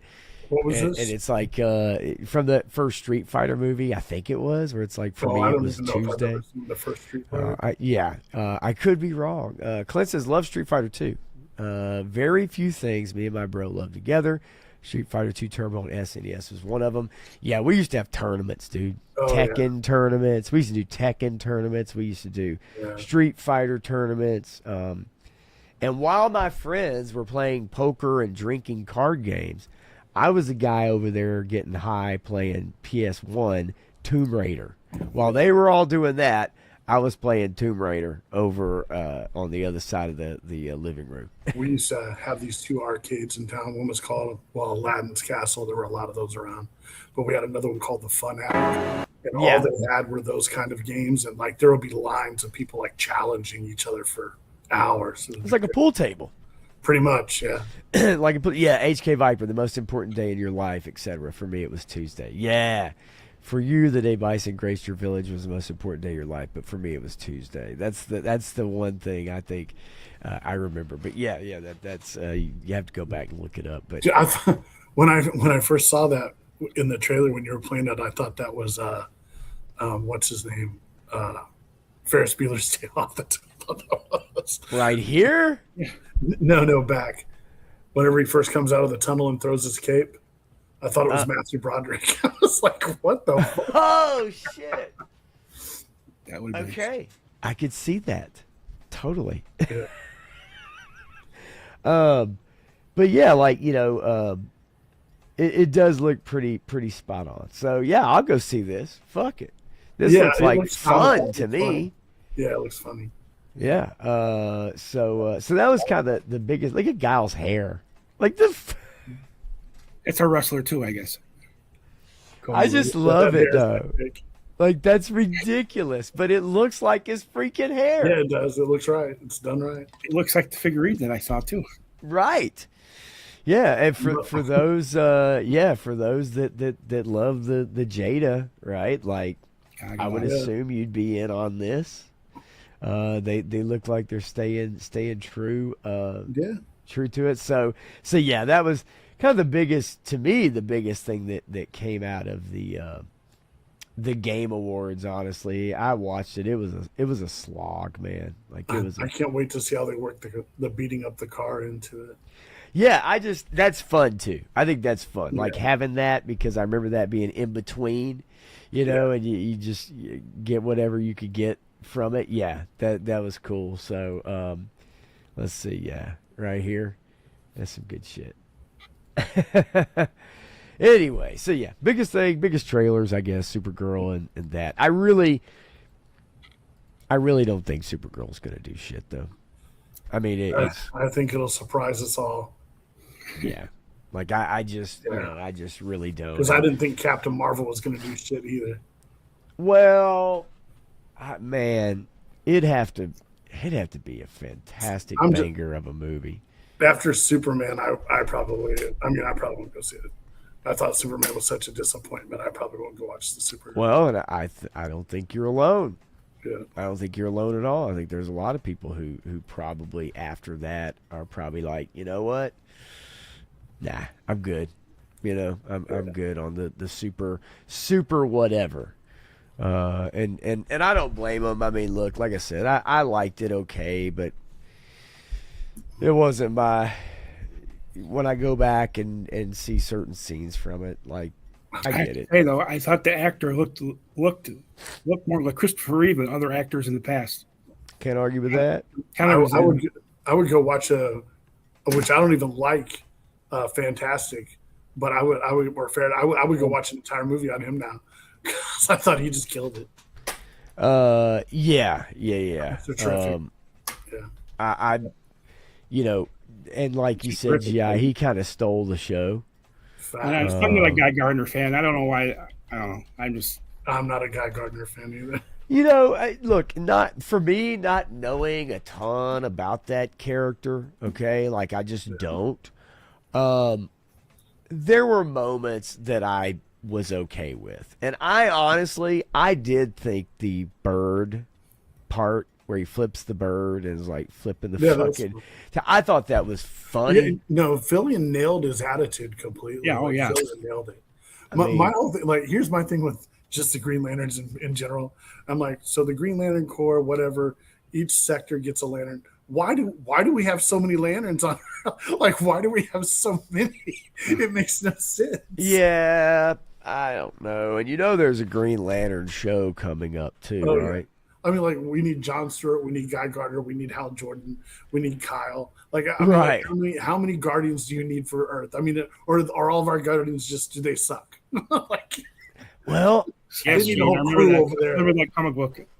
than the Maybe. Milky Way galaxy, because there's just a whole bunch of shit happening all the time. Well, you know, it's also weird too. Like whenever you see these MCU shows on Disney, and there's all this shit going on, and you're like, where are the Avengers? Like, where are all the other heroes? Yeah. Like, wouldn't they be like, what the fuck's going on in New York City, or what? What's going on here? And you'd think that they would show up, so they have to kind of either create some whack ass reason as to why they can't show up, or why they're not there, or whatever. But it always struck me as odd, because it was like, it's like even Daredevil. You're watching Daredevil and the Kingpin, and this shit's going down, and I'm like, no, they wouldn't let this shit happen. Yeah, for the most, when it's big shit, no way. It was just like some street crime bullshit. They don't care, but like if it's something big, they would be right in the middle of it. Right. I tend to like. I like the cosmic superheroes. I like the intergalactic stuff. I like the the amped up superhumans, but I also like the street level guys too. I'm with you. I actually prefer the street level stuff. Yeah, I think the stories are a little bit more realistic in some aspects. I'm looking forward to the special show on Punisher, or whatever they're doing. Yeah, and I saw where Bernthal was talking about how like that character is seamlessly going to transition into his special from the Spider-Man movie, where it's going to be like pretty much that character just kind of sliding right into that special that he's doing. I think I heard he's not going to be in the season 2 of Daredevil Born Again. Yeah, I think that's right. If he's not, then it sucks for us, because he's locked in a fucking cage all season. Yeah. Right? I mean, that would suck, because I want to see him. I want to see him in season 2. But they're also bringing in a lot of other characters, which means they've got to work in those other stories and those other characters into that as well. And so maybe that's a lot to do. Yeah, right. She's not coming back. No. She don't know how to shut her mouth. She-Hulk doesn't know how to be quiet. No, they didn't want She-Hulk back for shit. Jessica Jones coming back. How do you do that? Yeah. How do you do that one? Man, I'm getting that Disney money. Time to run my mouth. Oh, dude. Well, and the girl who played She-Hulk, she started talking shit, right? Yeah, that's what I'm saying. That they didn't want to bring her in for Doomsday, and so you pretty much sealed your fate there. Yeah. Start getting that Disney money, shut your mouth. Right. It's like, it's probably one of the biggest roles she probably would have, even though it was a terrible show. But his biggest role she probably will ever have, and it's like, man, you just need to roll with that shit. Like, fame is fleeting, right? Like, it's so fleeting. And, snap your fingers and it could be gone. I mean, look at Michigan's head coach. What's that? The sad part about the She-Hulk TV show, which I watched it all. I did too. And I was like, for everyone that wants to bitch about comic book accuracy, boy, they gave it to you. They did. Like, so I was like, man, I go pretty much dead on. She broke the third wall way before there was a Deadpool, and she did all the shit that she does. And a lot of the comic books were very slapsticky and comical, just like that. And she had a lot of lovers in the comics too. I mean, Black Knight. And but I mean, did it play well? No, and the fans didn't like it because it was such a departure. I think John Byrne's stuff was like, I think the writing was the problem. Yeah. Right? Like, I don't think people would have a problem if she was a hooker, right? I mean, I say a hooker, but you know what I mean. It's like, whatever, man. Guys, girls, doesn't matter. Whatever. You sleep with people, you sleep with people. I don't think it's that. It's just that I think they were given the wrong message, because you saw a very flawed person, but then they tried to make it like those weren't flaws, that was just, she's strong, independent woman, lawyer. They try to cram that down your throat a little too much. Other characters are just like the Hulk King thing. Oh, God. Yeah. And the Titania, they ruined her. They did screw up Titania. You're right. Don't get me started on the Wrecking Crew. Oh my God, Right. I was pissed because I love the Wrecking Crew, and I was like, The Wrecking Crew is badass. Yeah, no, I agree. Titania, that character was awful, and look, let's not kid ourselves too. We got the we got the twerking scene with Megan Thee Stallion, and that's not, as current day as you might want to seem, or it's just like Mandalorian bringing in Jack Black and Lizzo, right, for an episode. It's like wrong decision. This isn't Star Trek: The Next Generation. Cut it out. Yeah, leapfrog. Yeah, it's like totally bad decisions that landed like a lead balloon. I thought relief though. I don't know. Let's see. They brought in Daredevil, and Hulk was back, and Abomination, and they made Daredevil do the walk of shame. Yeah, remember? Right. It was cool getting to see him in the yellow costume. Yeah, but that's not the way I want to see him in the yellow costume. I did hear in season 2 he's going to have the 2Ds on his front of the jersey. Thank God, finally. Yeah, no, I think they give him the black costume. I think they're going to bring it with season 2, and I think season 1 was very uneven. I think, hopefully they're gonna bring it and get them together. Like you said, Jessica Jones coming back in there too, and everything. You heard about Luke Cage, the same actor? I have not. What's the word there? Oh, I'm not. I thought I heard him. He was seen on set. I don't know. Yeah, I don't know. I haven't seen that. I didn't think he was going to be part of it. I don't know. Creating a team, so I don't know. Probably be the White Tiger's niece that gets his suit. Yeah.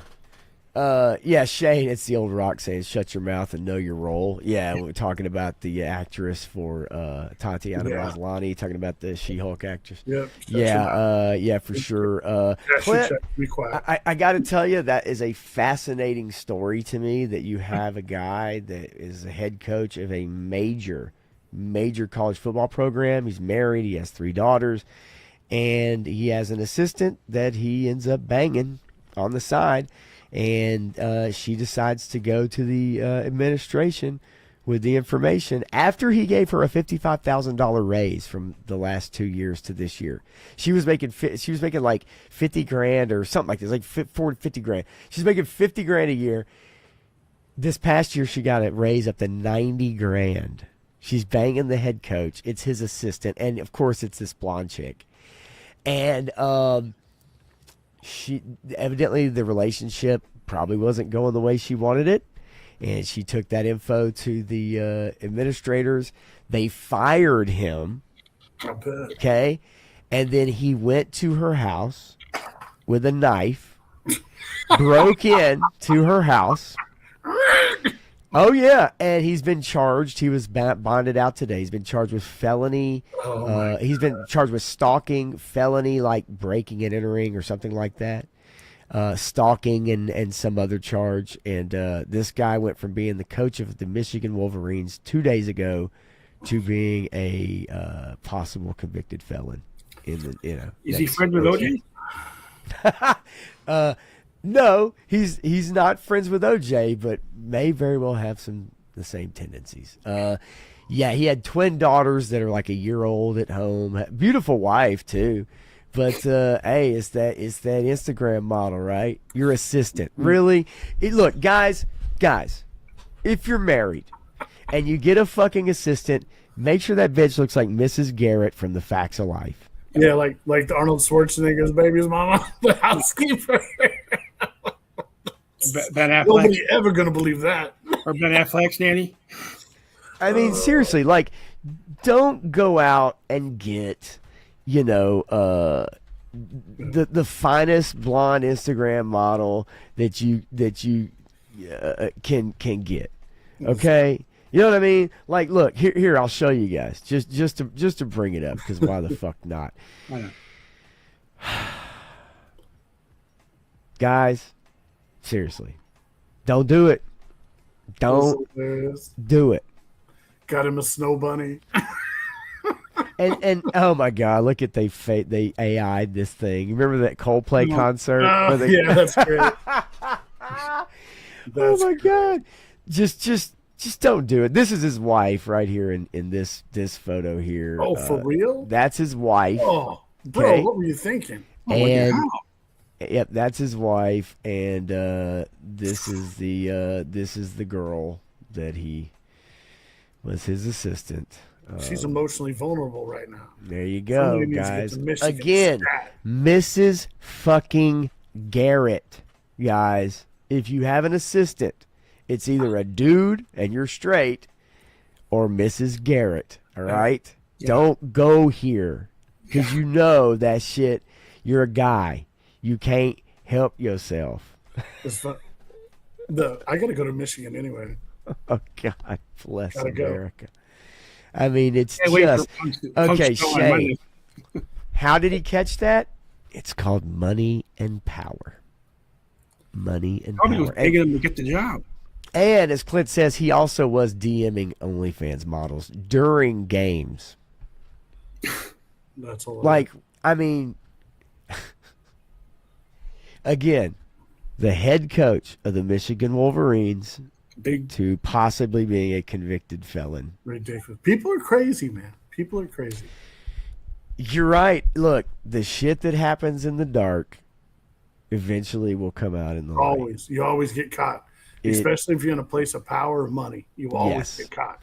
Yeah. Because Somebody everyone has an will point you out. agenda. Yeah, out of jealousy or whatever. Yes. That's the way it works. And Graf, you're right. The new Star Trek show is That trailer. just looks fucking brutal. It does. It is current modern day audience, 100%, 1,000%. Yeah. Not I saw half the crew good. from Discovery on the trailer. I was like, I'm done. yeah. I'm not a Star Trek guy.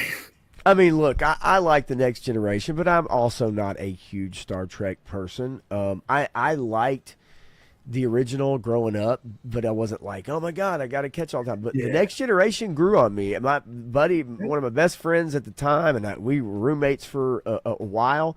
He absolutely loved Next Generation, and there was a pinball machine that we used to go absolutely wear the fuck out at an arcade around the corner. Nice. And so I remember going back and watching Next Generation with him, and it was like, man, this is a damn good show. It's cerebral, right? It's not action. Damn good show. I've seen a lot of the Next Generation show for sure. But to me, it was just Love Boat in Space. You know, so like if you look at the dynamics of the crew. Yeah, I get that. But I mean, you got the black bartender Gannon, Whoopi Goldberger, or Goldberger.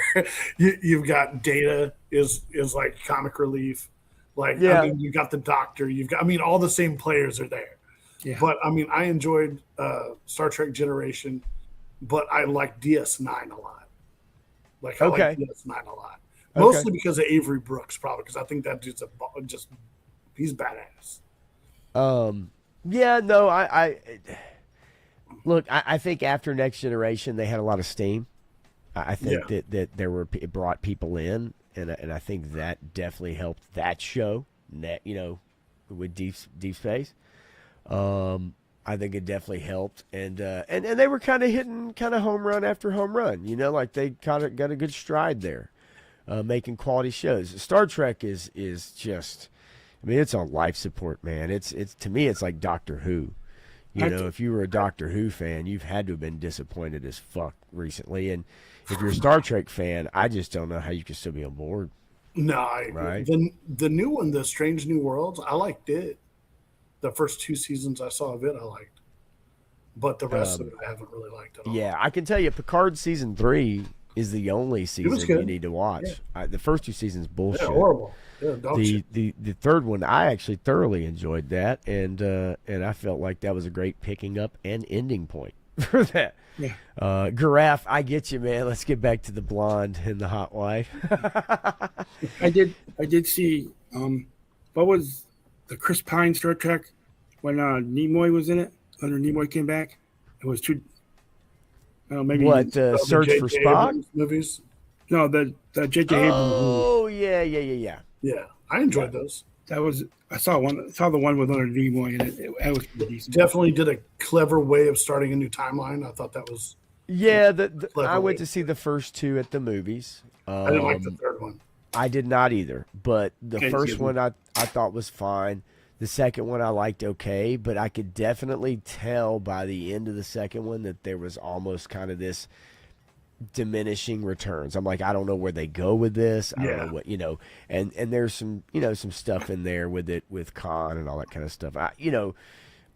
Again, not being the biggest Star Trek fan, but there have been things I've liked throughout the years. But if you look at the current, look of it right now, I don't know how anybody could be on board with that stuff.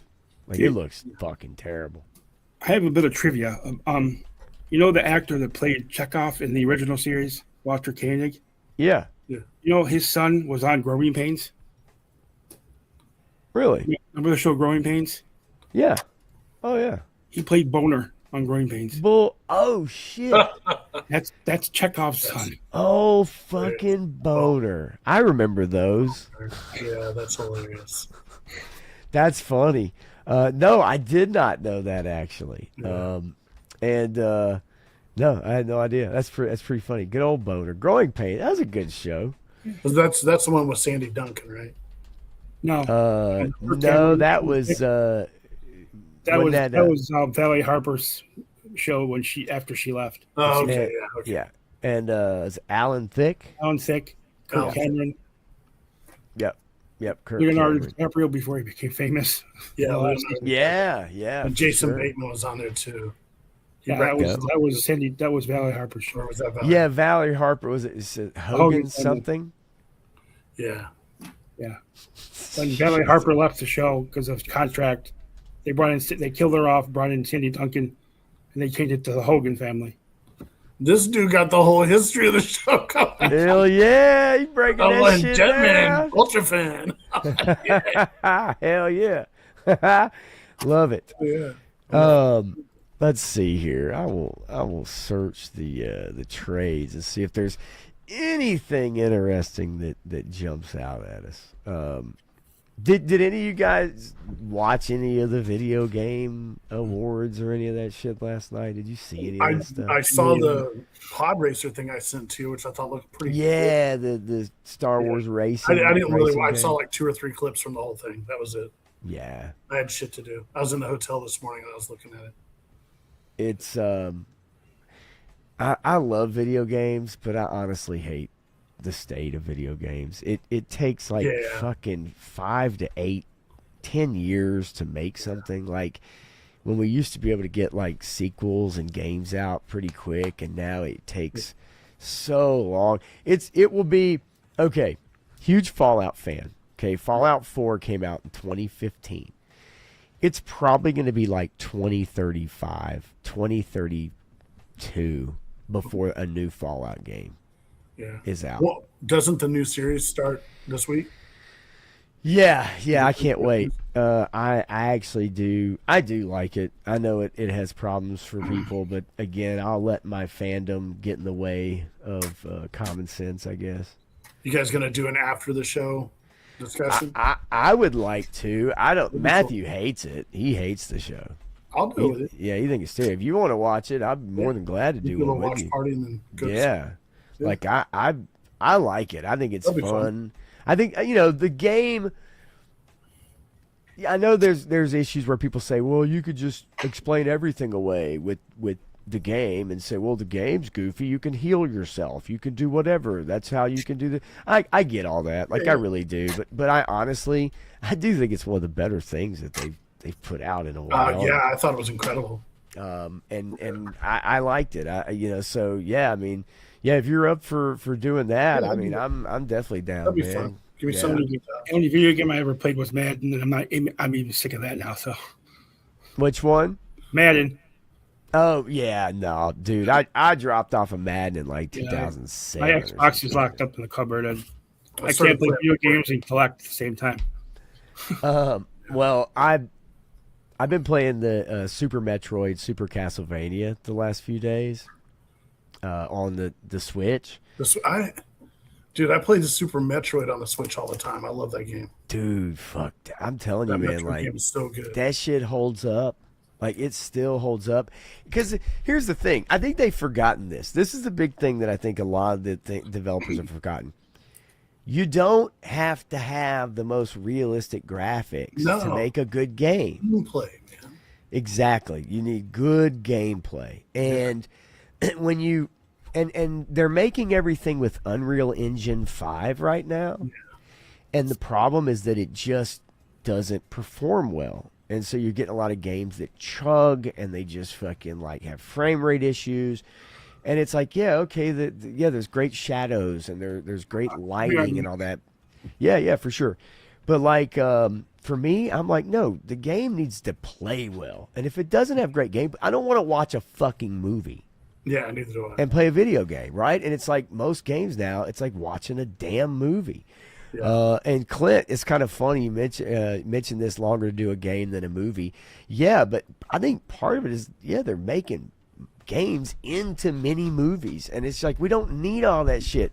You remember the Ninja Gaiden game? I was just getting ready to bring that up. Those cutscenes told you every fucking thing you needed to know, right?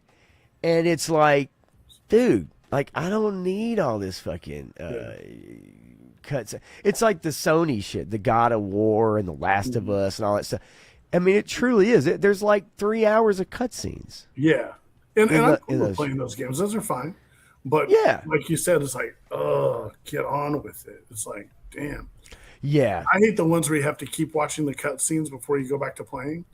And they won't skip it. That shit drives me crazy. Unskippable? Fuck all of that. My shit, Metroid Dread is a game that's been on my wish list, Garaf, for a while. And I heard that game is absolutely fantastic. And I know I'd like it because it's that 2D side kind of scroll thing. And I'm all about those games. That new Terminator 2D game that just came out. Yeah, it just came out. Dude, I heard that game's fantastic, and it recreates scenes from the movies, and I heard that shit was awesome, dude. Yeah, Metroid Dread. It's been on my wish list on like a couple Nintendo, but and then I've had it in my hands when I've gone to GameStop here and there. It's far and few between now, but I've had it in my hands, and I'm like, and then I put it back. Put it back. Oh, dude, you won't be disappointed. Yeah, no, I've heard, and also too, Symphony of the Night. Hell yeah, great game. I still think the Super Castlevania is just man. I want a new Soul Reaver, dude. They did one. Did they? Now, not a new one. They remastered the old one. I played that. It was great. Okay. Yeah, they remastered. Dude, I remember Soul Reaver, dude, putting time in that game back in the day. Soul Reaver 1 and 2 and Legacy of Kain. Ooh, that's some good shit. Some good shit. The Arkham games, okay? The Arkham games were all incredible. Fan-fucking-tastic, including the Origins or the where it's like year one basically for him or whatever. That game is also fun. Different developer, same style. Yep, but that game was also good. As a matter of fact, I have it downloaded on my PC right now. That's the one thing I absolutely hate about those monster IPs that get horrible games, and then you finally get something like Arkham, and they show you this is how Batman's done. It's like, why can't they do that with so many of the other IPs they get? I agree.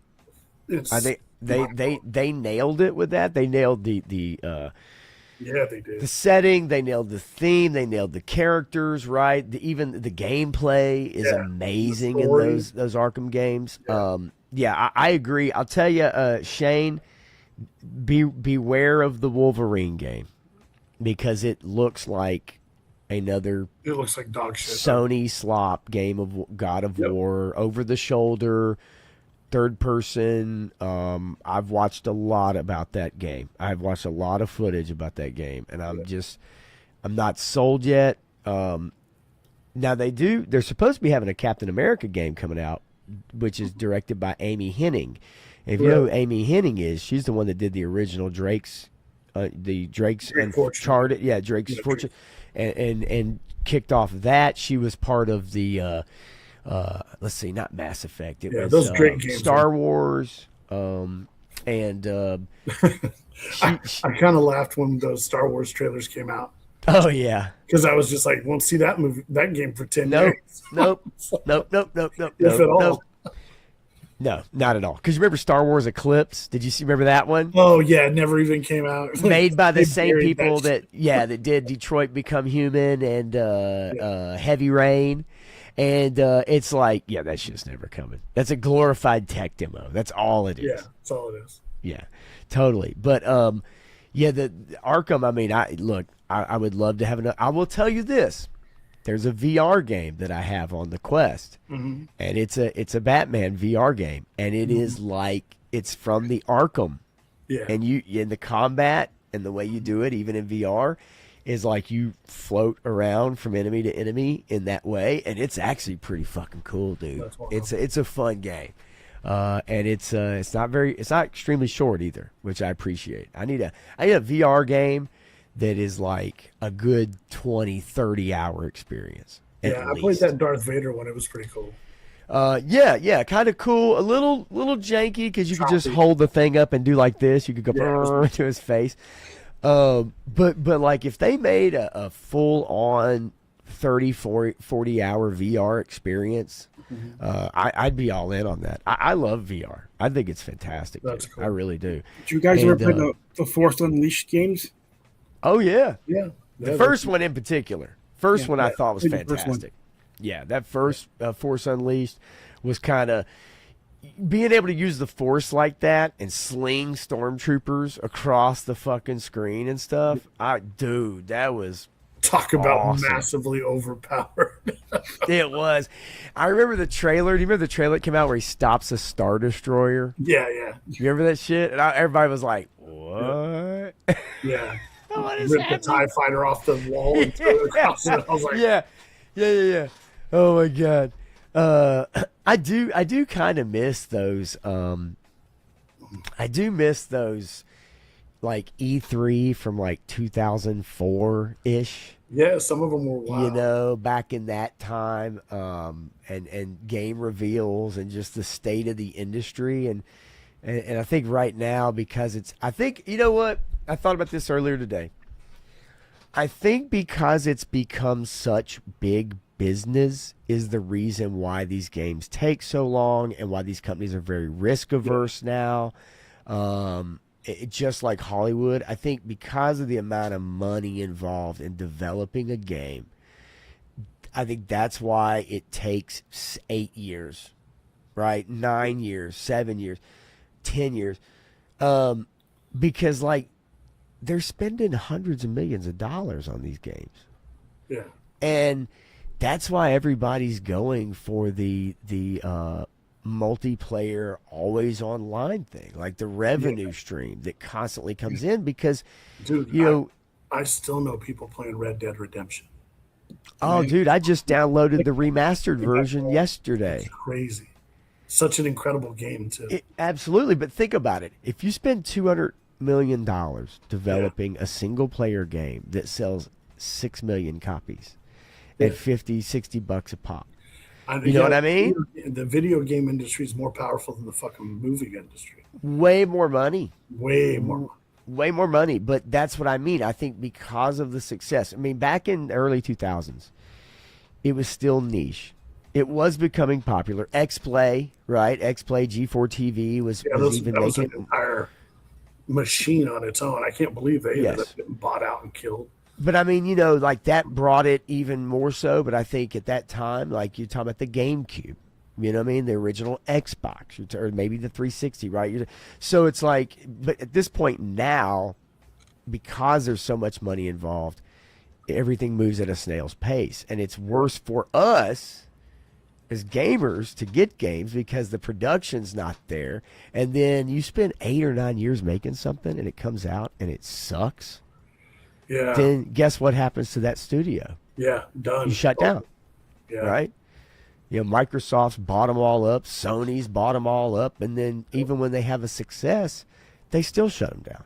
It's like, so I don't know. It sucks, man. I hate it. I do also miss those demo discs, HK. Those were so much fun, like Electronic Yeah, Gaming the demo Monthly. discs were cool. I liked the Marvel Ultimate Alliance games. Yeah, hell yeah. Yeah, Ultimate Alliance was cool, man. I mean, just never got- those. What's what? I never finished the second one, but I beat the first one. I mean, even stuff like Banjo-Kazooie, right? You know, Sly Cooper. I always liked Ratchet and Clank. Ratchet and Clank. I mean, those are fun games, man. Like, those were really fun games that you could pick up. They weren't terribly difficult. You know, control schemes pretty good. And yeah, I mean, that stuff was a lot of fun. I mean, you know, and did you ever play that one that, what was it? Conquer or whatever? Bad Fur Day? Conquer's Bad Fur Day? Was that what it was? The one where it was like you were like a squirrel or whatever? Yeah, and you had the shit monster. Yeah, that sings the shit song. Dude, that shit was fucking amazing. That game was wild. I was like, this is the best. Conquer's Bad Fur Day. Yeah, that was the best game. Absolutely, it was. You couldn't even. Yeah. You actually couldn't get it for a little bit a while back. You can now, but yeah, you couldn't get it for a while. No, Conquer's Bad. That's a great fucking game and hilarious. Wow. Absolutely hilarious. And he's also a dirty motherfucker too. Oh yeah. The whoever did that was nuts. Yeah. No, definitely, sure. Definitely dirty. And you know, but you've also seen in a lot of games, and we can't deny it. We've also seen a lot of games where they have gone to the DEI-ification, right? Yeah. Where every time you see a trailer that has someone with a certain haircut or a certain makeup scheme, right, sir. Or a certain color scheme with their clothes, it's like, oh, here we go. The fact of whenever you can go build a figure and you can, yeah, it's all this wild shit. It's just like, come on, man. It is. It for sure is. I mean, there is that in there, and a lot of people fell off. They said, "Nah, I don't want this shit." Right? And you saw a lot of things that missed big time. Let's see, the Marvel Rise of Hydra. That is the Cap game, from what I understand. Is there anything released on that yet? Yeah, there's a little bit, and it does have Black Panther, I believe, in it. I don't know if he is a playable character per se. Gotcha. But that game is kind of it's a little bit in a not hiatus, but it's definitely having some issues. Like you can see here, it's a new AAA story-driven adventure game from Skydance. Captain America, Black Panther teaming up in World War II Paris against Hydra. I have not really seen much in the way of like. I mean, I think the Captain America and Black Panther game, Marvel 1943 Rise of Hydra. You know, maybe a bit of Dude, Panther looks better. It can't be T'Challa, right?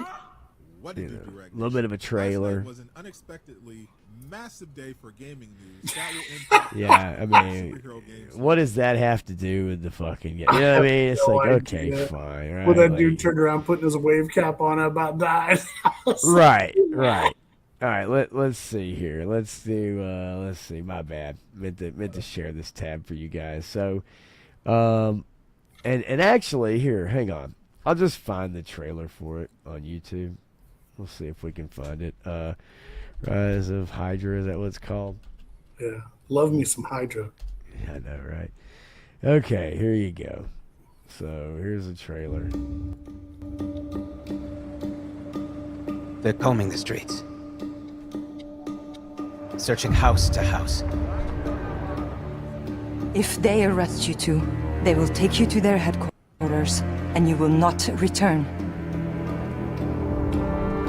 I'm more concerned with the 6-foot cat man who's got claws that can cut through vibranium alloy.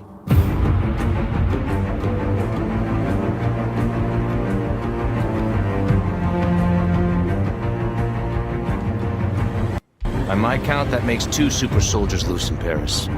3, counting you. And that's too many. What's so choppy? I'll be there before the sun rises. Before the Germans, before that American. The Eye of Force has been found.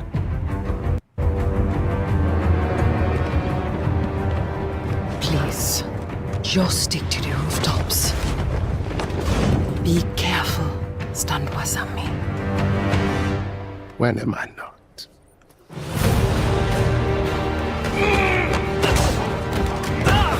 It's better if I tackle this one alone. You may encounter some obstacles. That won't be a problem.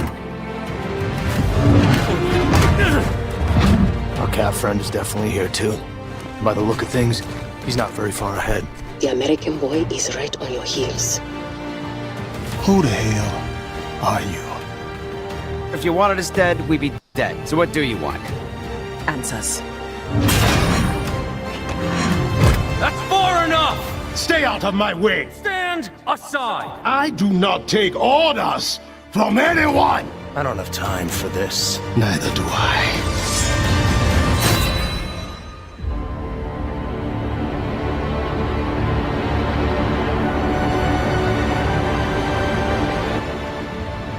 There you go. So yeah, it it's like movie game, right? Like movie game, and I don't know why it chops the shit out of it. Every time I try to share something on here, especially a trailer or something, it just chops the hell out of it. The Eye of Force is like it's kind of like it's an artifact, kind of like the Eye of Agamotto. Okay. It's like a dark dimension artifact that it draws from that Damanu guy. Yeah. So it's more of a Doctor Strange thing. So that's kind of odd. Yeah, I and again, like, there's no information on this. I mean, it really not much since they kind of announced it and threw the trailer out and everything. So, just not. I mean, and so who knows, right? Like, who knows? You may never hear anything about that game again. The actor that voices Black Panther, I think, was in I don't know, The Walking Dead. He played. Oh, okay. The guy with the tiger. Okay. I don't know if you watched The Walking Dead. No, I mean I know some of the characters though for sure. Damn, what is going on here? This thing's chopping the hell. But yeah, it's I just hate it, man, because I do love video games, but the thing of it is like with them charging more money, and then the product that's coming out is just not, I mean, it's just not as good. And then you get all these movie games, and the gameplay's not that great. Unreal Engine 5 is really fucking shit up too, just in my opinion. There is one cool thing that I will say that comes out of Unreal Engine, and it's Unreal Engine like 4 and below, is any game made in Unreal Engine, there is a VR mod that you can do now where you can take the camera from the game and you can attach it anywhere you want. So you can turn any game that was made in Unreal Engine 4 or lower into a first-person VR game. Oh, and that's pretty fucking wild. That is wild. So you could play, like, just think of how many ever games that were made like that, and you can play them in VR, like first person. And I think that's pretty fucking sick. Like, I've watched a lot of videos of people doing it.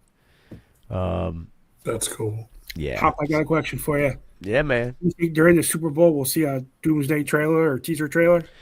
I don't think so. That's too early. I think it's a little before then.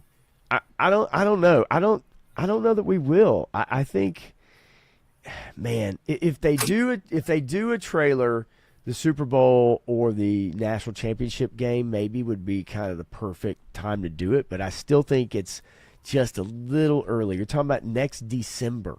Yeah. And you're talking about January or at February, right?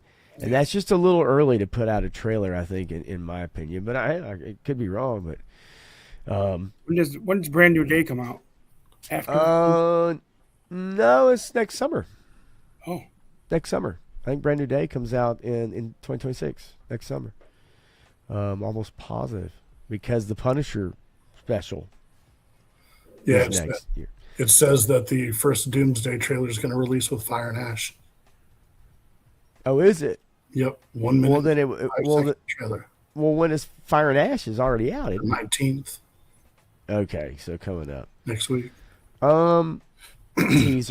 Teaser for sure, and probably not a lot there. We'll see it on IMDb. Yeah. Yeah, probably not a whole lot there. Yeah, I was pretty sure I saw something today that they said it was going to release like in the next week. Okay. Look, I would love nothing more. Yeah. I would love nothing more than Doomsday to reinvigorate Yeah, I don't think it's going on. And I don't either. That's the sad part about it. I hate that. I think you have to almost look at it from a realistic terms of like, I think people get burnt out on stuff. Yep. And I think even if, let's just say the last 5 years of a lot of those movies that have come out, maybe that haven't done as well. Some of them done okay. Some of them done well. But a lot of them didn't do as well as they probably hoped. But let's just say that even that wasn't part of the equation. I just feel like things run their course, right? And I think, Westerns were the big thing in Hollywood for a long time. They ran their course, right? Gangster movies, right? Blaxploitation movies, right? Ninja movies. Everything kind of runs its course. Sci-fi, had like in the 80s after Star Wars, everybody's making these Star Wars ripoffs, right? Yep. And then it kind of runs out of gas. I think it would have had a natural evolution of like people just kind of getting older, right? Even a lot of the people that were into the superhero stuff may have been early teens and teenagers, and then they get older, they have lives, they have wives, they have, and you can't catch all that stuff anymore. And it's like quicksand. Like once they start making bad movies or bad TV shows, people get burnt out, and then it doesn't matter if they offer them up something great or not. They're just kind of burned. It's almost like for that fleeting moment, you recapture some glory, but it doesn't last, right? And as much as I would hope that it would reinvigorate that, at the same time, I think if we really look at that period of time and you look at the actors who were involved with what we got for all those movies, we were pretty lucky, right? We were pretty lucky. Can you think of like them trying to cast more Avengers and it having the same panache as having those actors at that time, where Hollywood is now, where you can't even name that many actors who people would pay to go see?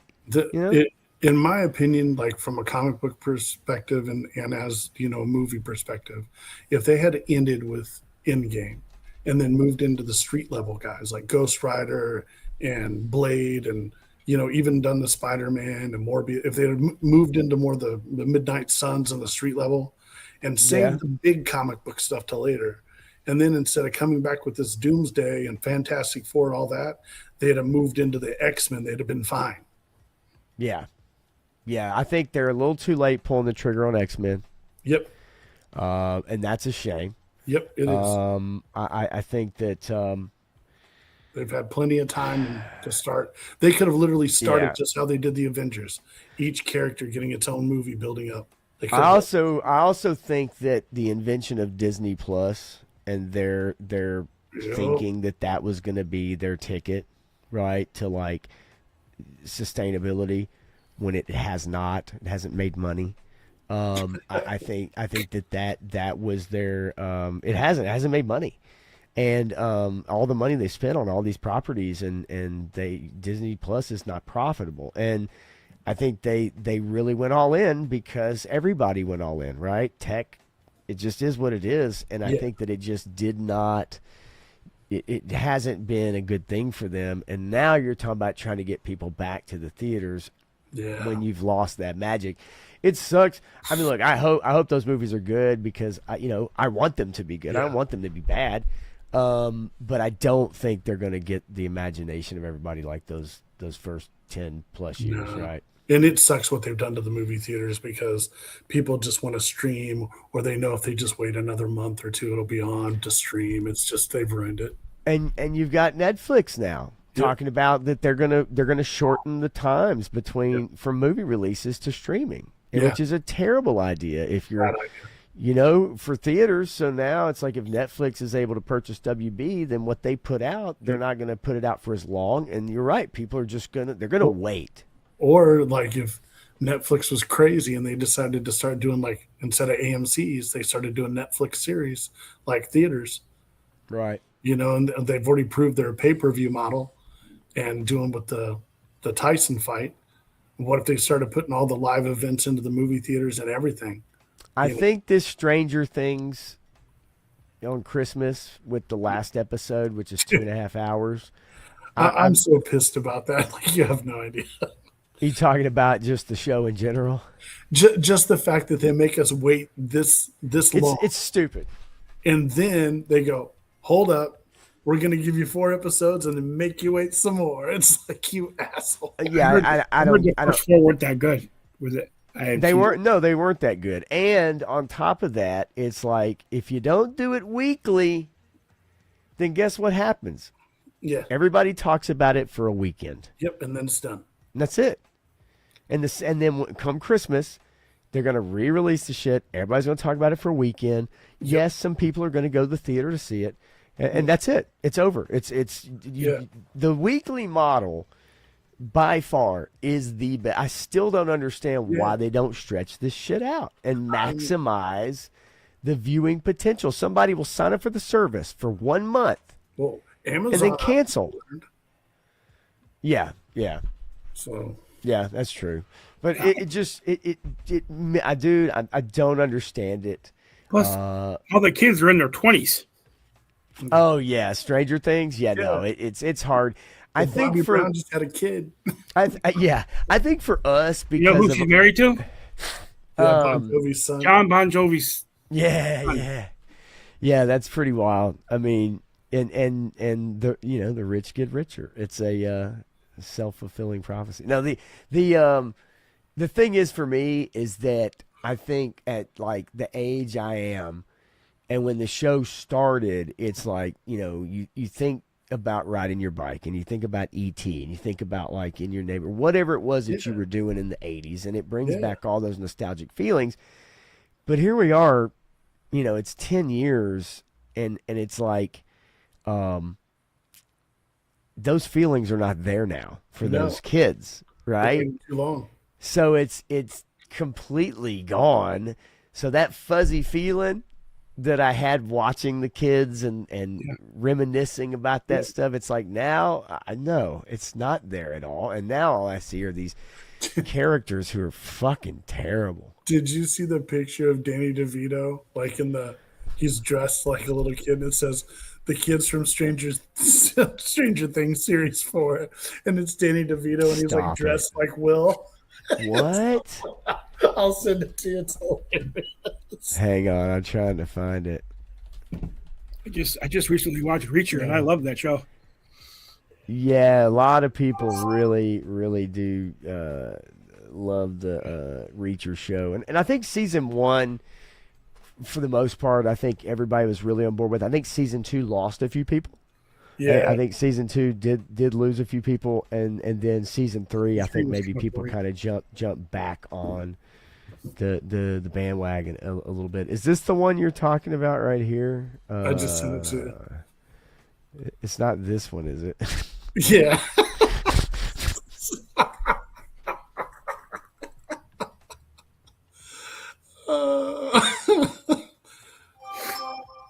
That was ridiculous.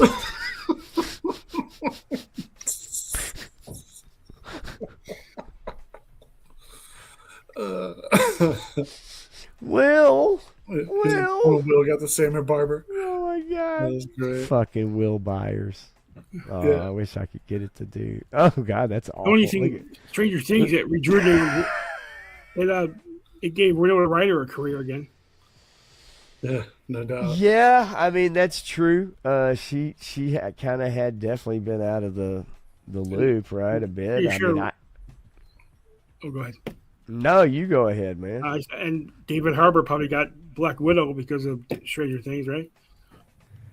I would think so. I mean, I don't even know other than Stranger Things, and obviously the Hellboy movie. Yeah. But other than Stranger Things, like what the fuck has he been in? I don't know. I'm going to get this question here from Graf. Movie studios gave people a digital copy of a movie. If they go to the theater to watch it for maybe an additional $5, would you guys go? If they gave you a digital copy of a movie, if you go to the theater to watch it for like an extra $5, would you guys go? I mean, yeah, if that was part of the deal, if you were able to bring home a copy of a movie, even like Divx. Yeah, right. God damn. Like I haven't heard that in a while. Giraffes. you'd watch Stranger Things if Danny DeVito was in it. Yeah, I look, Danny DeVito in anything, get out of here. I'll watch anything with Danny DeVito. I just started watching that show on FX. It's Always Sunny. Yeah, it's pretty. You're gonna love that. I've never seen it. I'm on season 2. Oh yeah. You're gonna fly right through that shit then.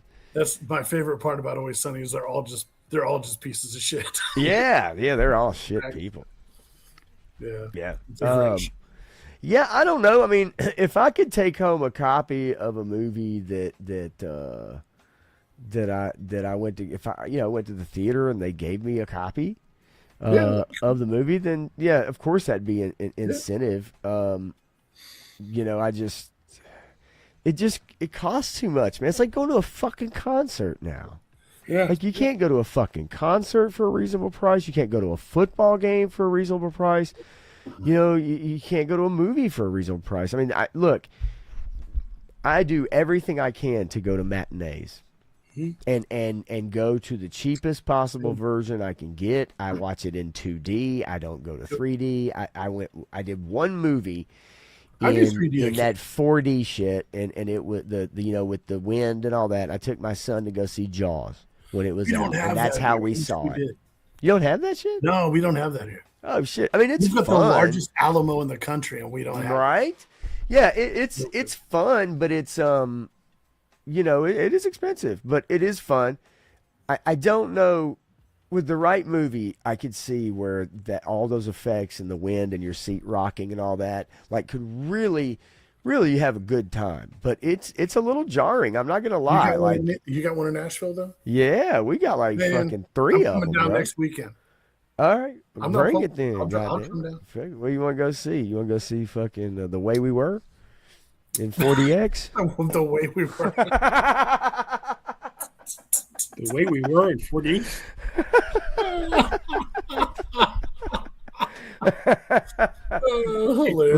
Come down to see the Lord of the Rings trilogy in 4D. Schindler's List. Schindler's List in 4D. Getting hot in here. It's getting hot. Holy shit!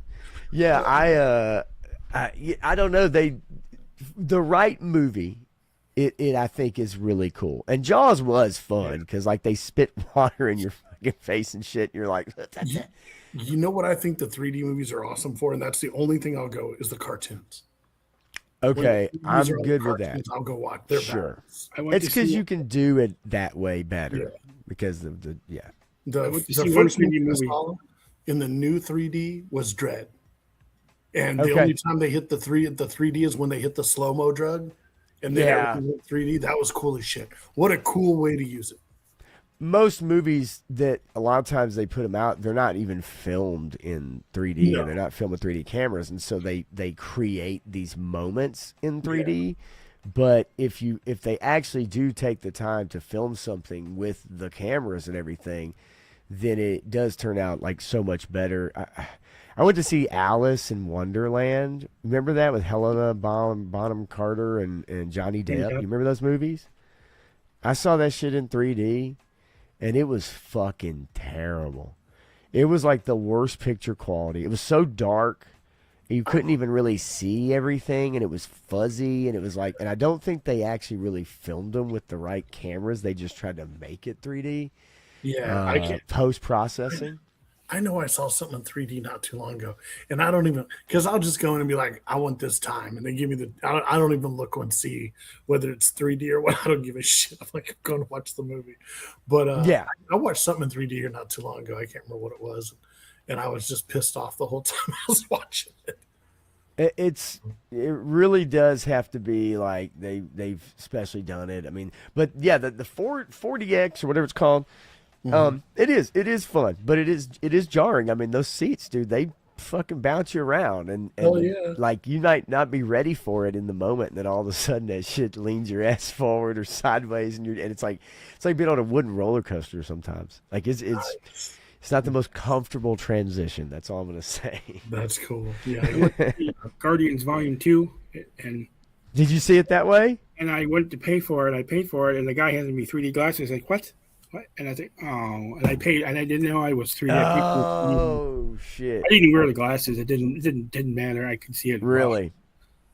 Yeah, it's yeah. If they don't make it specifically for, then it's definitely not worth it paying. And this shit is expensive, man. Fucking A. I would have liked to see the shark and Jaws as in 3D. Dude, it was actually really cool in the 4D, especially because of the water and the wind, and then like the boat chase was a lot of fun, and and that's such fun sequences anyway, and the music is so good, and so all the speakers and like the extra speakers and stuff they have for it and everything, it just makes it so much better. You remember in the 80s when Jaws 3 came out, it was Jaws 3D. I went to see it at the theater. Yeah, I saw it in the theater too. Yep, I remember the fish at the beginning. Yep. The fish that's in half, and it's sitting there floating around. It's like in a circle, or whatever. It's like spinning around rather. And the half a fish. I remember that. I did not go see Friday the 13th 3D. But I remember when that was a thing, and the trailer showed where he squeezes this dude's head, and this eyeball comes flying at the camera. I don't know if you remember that. But my sister and her friends actually went to go see that at the theater. I mean, I was too young, but I wanted to go see it. But yeah, Jaws 3 3D, it was a terrible movie.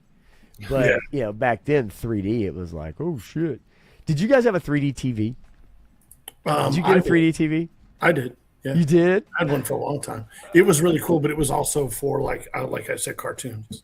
Put the glasses on and watch Megamind. That was awesome. Oh shit! Okay. Yeah, it was super cool for cartoons. My daughter. I remember, going into the electronic stores, right? And you'd see, and I mean, they were pushing them. They were pushing them hard, man. 3D TVs, and then they just kind of petered out. Yeah. Right. Just petered out. Kind of like the curved TVs. You don't see as many of the curved TVs anymore either. I mean, a curved monitor I'm good with, but a TV, I mean, you got to be sitting right in the fucking middle. Oh, yeah, for sure. Right? Like, which is just not good. Like, you're not always in the middle of your entertainment center. Yeah. Or whatever. Like, damn, man. I just saw fucking TJ Watt ruled out for Monday night game. Damn it. So this dude goes in for what's like an acupuncture treatment at the football facility, but it's actually deeper than that. It's like needles, and it's a treatment that like guys that do it, they do it like every week. And I guess they punctured his fucking lung at the facility. What kind of treatment is this? He had a collapsed lung and had to go to the fucking hospital, and now he's been ruled out for Monday night's game because he had to go get emergency surgery. Yeah, it's like acupuncture but deeper. And guys that do it, like it's part of their recovery process. Subcutaneous puncturing. God damn it. Fucking unbelievable. And yes, his partially collapsed lung as a result of the dry needling treatment. Dry needling is a treatment that healthcare providers use for pain and movement issues associated with myofascial trigger points. Yeah, it's like a key point to Chinese 5-element theory. Right? Yeah. I mean, I just need a Chinese. Myofascial, like myofascial treatments, like really becoming more of a thing where people are starting to do more, which Matthew would be astounding at explaining this to you because you're into that alive, but just how your myofascial tissue holds everything together, including your muscles and your organs, and how your IT band and everything like that. You can do pin and stretches to help release it, to relieve pain, because when your body gets a pain response, it splints, so it carries a load on the other side, and that's what like throws off your gait and changes everything. Like he'll be able to explain it to you probably in a lot easier way. No doubt. Did you see that movie Piranha? Okay, Piranha, the original, used to love watching it when he'd come on TV. And then Piranha 2 Gianna was in Piranha. with the flying fucking piranha. Well, Gianna was in that movie. The first Piranha, wasn't there a cameo in the beginning? Brazzers is free. Richard Dreyfuss playing Matt Hooper. I don't think so, but I know that wasn't it James Cameron? Didn't he direct Piranha 2? I don't know. That's news to me. I don't know. Um, I know that new Piranha movie, the kid that's in that movie, in the 3D one that came out, the new one, that's what's his name? Steve McQueen's grandkid. Really? Yeah. It's the one with the hospital? Wasn't the hospital one of them? Because he was in the Vampire Diaries too. Yeah. James Cameron's Piranha 2 in 1982 was his first fucking movie, and that movie's fucking terrible because they fly. They made it with flying fish, and they come fly, and it's the goofiest, stupid shit.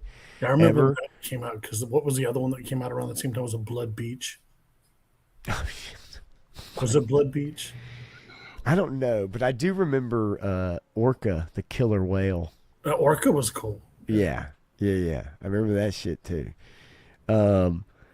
I got to see Jaws 3D, and The Creature from the Black Lagoon returns in 3D. Oh, wave pool! Who didn't like a fucking wave pool, baby? They have that down in Branson where they put this giant project, like a movie screen up, and they play Jaws, and everyone floats out in inner tubes, and they got divers under the water that grab your feet. Oh, that's fun as fuck. That's fun as fuck. Yeah. You kidding me? No, they got divers that go around it in the night underneath the water. They grab your leg. Shit. That's the shit. Cooking with Eric, Big Eric Thermos is quadruple D's. I'd see that. You and me both, buddy. The original Piranha was that thing in the jar that you stop motion effects for. And yes, part 2 was James. Yeah, definitely. Lance Henriksen. Yeah. I mean, look, at the time I didn't really know it because, Terminator is what really brought it all out. No doubt. Joe Dante is the one that did the original Piranha. Terminator was such an accomplishment. Oh, dude. Yeah. Lance Henriksen was going to be the original Terminator? Is that Arnold? I don't know. I mean, Joseph says, he's going to be the OG Terminator. Possibly so. I did not know that. What is going on? Said that when he met Lance Hendrickson on the set, I'm guessing of Piranha 2, he was going to cast him as Terminator. Right on.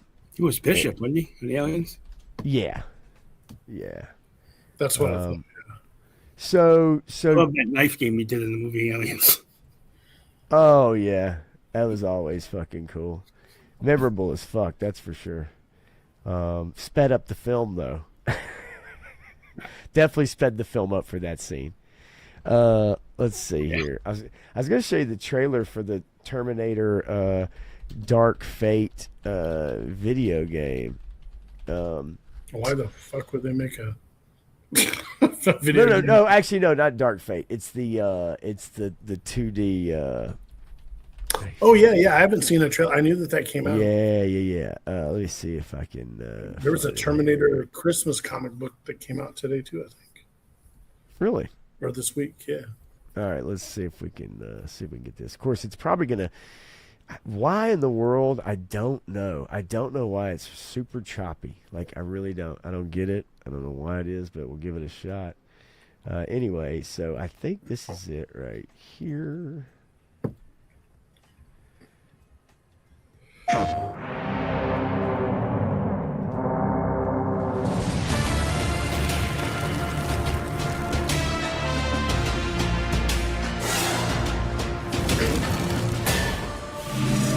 Graphics look amazing. Yeah, it looks cool as shit. Oh wait, yeah, I'll play this. In the bar. Oh my God.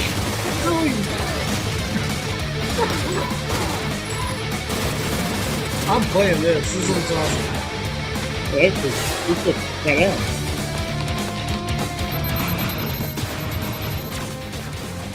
And in the bar scene, it has the girl dancing at the jukebox. And it has the bartender from the fucking movie. And this guy at the bar. when I first saw it, when the trailer started, I was like, "Is that Arnold with his dick out at the bar? Like, what's going on? He's naked, just bashing." So he is naked. There is no parts, okay, but he is naked in that scene. You fight in the bar where you got to get clothes, and they take some of the people from the movie and they put them in the game. And so like as you're in that bar, and it plays guitars and Cadillacs, hillbilly music, and if you hit the jukebox, it changes the fucking song to Bad to the Bone. I'm playing that game. There's just no way around it. Yeah, and you have to escape as Sarah. You have to escape the hospital, and fucking T-1000 comes chasing after you, and it can like slide under doors and shit. So you got like lockpick doors to get away, and it's like comes running after you and shit. It's fucking nuts, dude. Me and my brother were talking about like games like back then that were like 2D scrollers like that, and we were talking about how cool River City Ransom was, and how we used to play River City Ransom like crazy. Yeah. River City Ransom was awesome. I'll tell you what, when I got the little Retron, which is that, it's like the newer style, like Nintendo or Sega, right? You can play the old games on it. Yeah, it's just a newer console. And I got it, and I went out and bought like a few games. So I bought like the Teenage Mutant Ninja Turtle game. Yeah. I bought WrestleMania. Yes. I bought, let's see, I bought Tecmo Bowl. There's a few of them. I got Bayou Billy. Bayou Billy was a good one. Yeah. That fucking game is hard as fuck. Dude, you know the one that started the most fights for my whole crew growing up in high school was Punch-Out? The Olympics, the Winter Olympics. Oh my god, dude, that was dude. We used to play the shit out of that game, trying to pull off a triple axel. Yeah, ice skating. You're doing the long jump. Yes, the down. Yeah, are you? So you would just have mad competitions all day on that shit. I remember the Winter Olympics and the Summer Olympics, and we used to love it because when you fire the game up, it plays the Olympic theme. Right. Going crazy. Oh, dude, track and field. Track and field is the one that fucking. That's the other game I got. I got track and field, and you're sitting there trying to. Yeah, that's the game, or do it back and forth like this. Yeah, that's what take a nickel or some shit. Oh my! Which would later play a very vital role in my college years. Oh, 100%. Right, flicking that bean. You guys remember Mike Tyson's Punch-Out? Oh, I borrowed it from my friend and beat it and took it back to him. Wasn't there a Punch-Out with Mike Tyson and without? 100%. Yes. This is crazy. Yeah, Mike Tyson's Punch-Out was absolutely loved that game. Now the next one they did, they took him out of it because he had gotten arrested or got in trouble or whatever. They took him out for the Super Punch-Out. When he was married to that actress and he beat her Robin up. Givens. And then now if you get it on the Switch, like on their online store, you can't get Mike Tyson's Punch-Out. Like they don't make it available. It's only Punch-Out featuring Robin Givens in Playboy. Whoever. Oh yeah. I remember the chick from the Thriller video in Playboy. Popinski. What you talking about? Soda Popinski. Get that motherfucker. King Hippo. Damn. Yeah, I had that. What was the turbo? Is the joystick? It was the NES Advantage. Yeah, and you could put the turbo button on, right? Yeah, and you had the joystick and just hold it down. Like Mega Man was so much easier playing it like that. Dude, Mega Man was boss. Yeah, Mega Man. That kept me company at my dad's every other weekend, dude. I think Rygar was the first video game I ever beat all the way through. Ah, fucking Rygar, dude. Yeah. Rygar and Metroid are like my favorites. Woo! Rygar was the shit. Yeah. Loved Rygar. What a great game. I had a Sega Genesis once, and for one Christmas, I got the Sega CD thing. Yes. One game, Echo the Dolphin. It sucked. Oh, dude, the Sega CD fucking sucked, asshole. Yeah. The Sonic was really cool on Sega CD. I had Sonic. I didn't have Echo. I had Sonic. I had an ESPN baseball game, I think. Yeah. And then I had some FMV bullshit game. And but yeah, Sega CD, that sucked, man. I remember being so disappointed. Directly responsible for all the dolphin tattoos in the 90s. pretty sure somehow or another that plays into it. That and Liz Fair and Avril, all those bands that promoted that. Blaster Master was fun. That was a fun game because you got to get out of your car, right? You had a little car that jumped, right, and then you could get out of it. Blaster Master. Hey, let's. We need to remember and talk about Susanna Hoffs with reverence for sure, right? For sure, that chick is still fire to this She's day. still big. Yeah. That's what I mean. You just talk about video games. It's like just remembering those. Oh yeah. Just instrumental games from that time. We should do a video game channel, and I should I've got all the Nintendo powers, and we should still go out over them, and talk about the games that came out the month of that year. Dude, 100%. I still have one left. But I had the subscription, and I had it for probably the first year, maybe 2.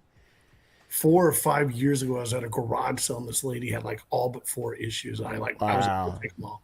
Wow. I was like, that's just cool to have that. Yeah. No, I really looked forward to that. That also kept me company at my dad's a lot, and flipping through that and obviously looking up the maps and seeing what new games were coming out. You get the screenshots, the fan art when people would do send in the pictures of their artwork, which I was drawing shit back then, and so no, totally, man, I'm all about it. They actually had it at the periodical section of my high school library, and you could check them out on study hall and just get your video game on. Yeah, it was cool. Shit. The coolest thing I could do at my junior high school library was watching baseball playoffs when it was a day game in 1988. Wow. I remember being able to watch the Mets and the Dodgers in the library. You graduated in 94? 93. 93? Okay. Yeah. I was in we graduated the same year in 88. Yeah. Zaxxon. Zaxxon. I remember that game. Dude, I'd love to go and look through. I mean, a lot of those old games, man. I mean, you can get a lot of them. Some of them are really expensive, but you can find most of the NES stuff. Relatively. Oh yeah. Unless you want collector. The Zelda games are worth a fortune. Yeah, I found a gold copy for $24. Yeah, I don't think I have a. Zelda, what the Legend of Zelda 3 was dog shit. It was the Adventure of Link or whatever. Yeah, that was horrible. I hated that. I remember when Darren got it, and I was like, this isn't not the same. Yeah. What the fuck is this? They're making a movie of that? Legend of Zelda? They are making a Zelda movie, yeah. As a matter of fact, a couple weeks ago, I think. Isn't that ridiculous, though, when you think about it? How long and how popular and how huge is Zelda, and you waited till now. It's like you've had all these years. You could have pumped out something incredible, and you just never did. I mean, if we remember the Mario Brothers movie from that, was it early 90s? I think it was, right? When it finally came out. It's not very good. I mean, maybe they just were like, how do we translate this? I don't know. I thought those Koopa Troopers looked pretty dope. Man, that shit was... looking like some sideshow character from Beetlejuice, just looking like dog shit. And both the brothers looking like they had some kind of alcohol problem, just the way their faces look. Not good. Yeah, no. That shit was brutal. The Top... Oh, I have Top Gun, too. That's the other game I bought, Menjoza, to play on that retro console. I bought Top Gun. And, I remember it was the other airplane game, Afterburner. Yeah. That, was a lot of fun. And that was, I think, a Sega product. Initially. And Metal Gear is still badass. Well, I bought the Metal Gear series on PlayStation. Oh, so I have the original and then the second game. I didn't know it had the original. Third one. Yeah, it has the original. And then it came with, Solid and Metal Gear. It has all of them up all the way up to Guns of the Patriots, maybe. It doesn't have that. So and that's exactly what we were talking about earlier. The games the playability. It didn't have to have the biggest cinematics and all that shit. Metal Gear Solid was unfucking believable. It was revolutionary. Yeah. Considering like the fact that you had the, stealth system and you had like this kind of, smart AI, right? The soldiers, and then you could shake them down, you could hold them up, right? Whatever you want to do, and then just all the different ways you could work your way around the ship and everything. I love going back to it, but I ain't gonna lie to you, man. This shit is hard. It's hard to go back and play. Yeah, it is. Because it's we've been the advancement of modern controls and how games are made today, and it's hard going back to those games. I played my son was over here, and I loaded that original NES Metal Gear, and I kept fucking dying on the third screen over and over and over and over, and he just started laughing, and I was like, fuck this game. Dude, I used to do that. I'm the same on Metroid. I get fucking livid playing Metroid when I was a kid. I was getting lose my shit on the new one too. I was getting frustrated with you'll Super Metroid last night. I'll tell you this on that Metroid. When you get to playing Dread, the very first part of it, because you don't have any parts of your suit, right, and you're having to go around and collect parts of your suit again, all that stuff, it gets real frustrating real quick. Until you kind of learn how to get past some of those robots that are hunting you. Yeah. It gets irritating as shit real quick. Yeah, I can see that. I can totally see that. And that makes sense, right? Until you get your upgrades, once you get about an hour into it, you'll calm down. It looks fantastic. It moves so fast. So fast. Well, when you have that sumbitch chasing you too. You're right. On the run you're freaking the fuck out. You are. You're on the run like crazy, getting away from that bastard. It reminds me of Resident Evil 2. Yeah. Oh. You know what I mean? When that sumbitch starts, I have the newer one, right? The remake or whatever, right? And so I was playing it. It's been a few months since I played it, but I remember sitting there and I'm into it. I'm searching around, and all of a sudden that motherfucker comes out and starts fucking walking, and you're just like, oh shit, and you're just trying to get away from him. Yeah. My favorite part about the old games that we don't have now is the cord on the controllers, because there's nothing more fun to watching your buddy play than jerking the controller. Yes. Yanking that bitch right out of that motherfucker, right? Watch him dive on it trying to get that controller back. That's some funny shit. That is some funny shit. What's up, Woody? Woody. Yeah, we just chatting video games. I'm probably about to jump off here in a few minutes. I don't know if you guys are getting a little tired. I'm a little tired. I know, I can tell. You're on that cocaine. On that cocaine. I love the cocaine.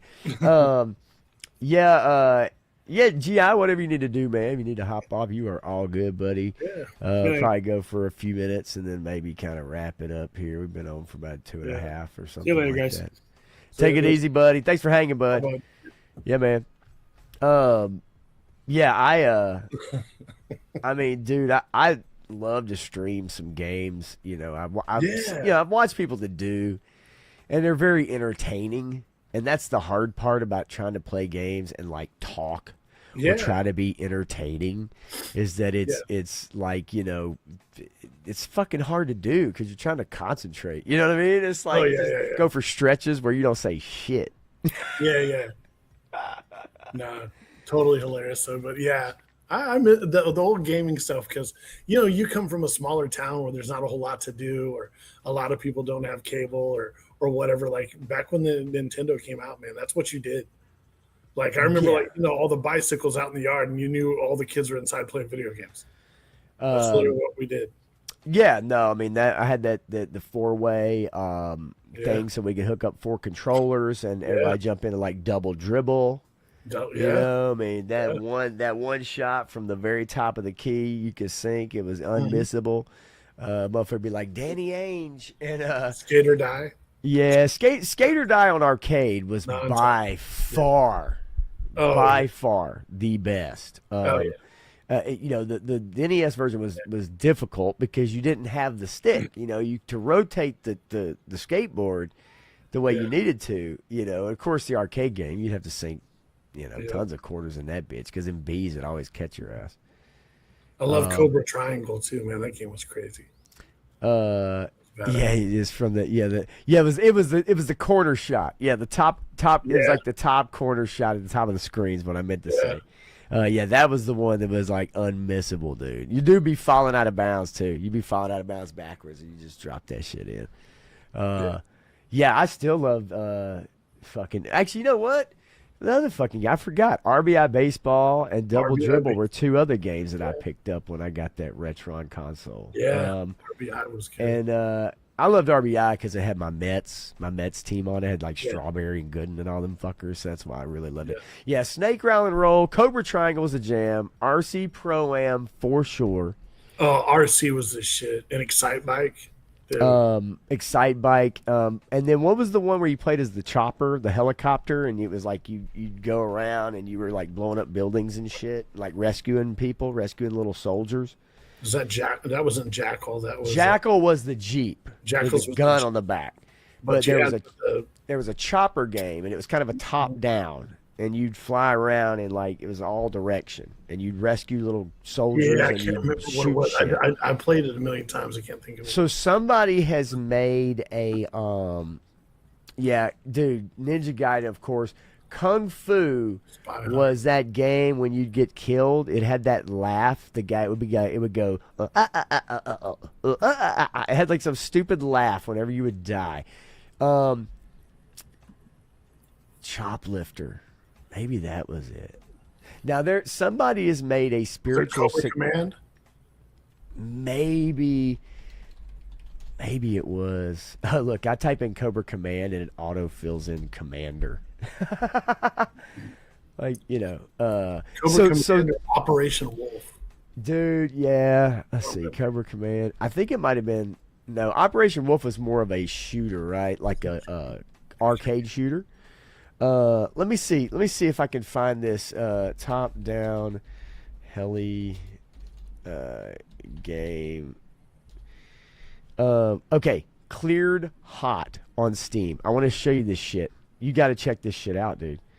This is a game that a couple guys are making. I think it's maybe one guy, but check this shit out, dude.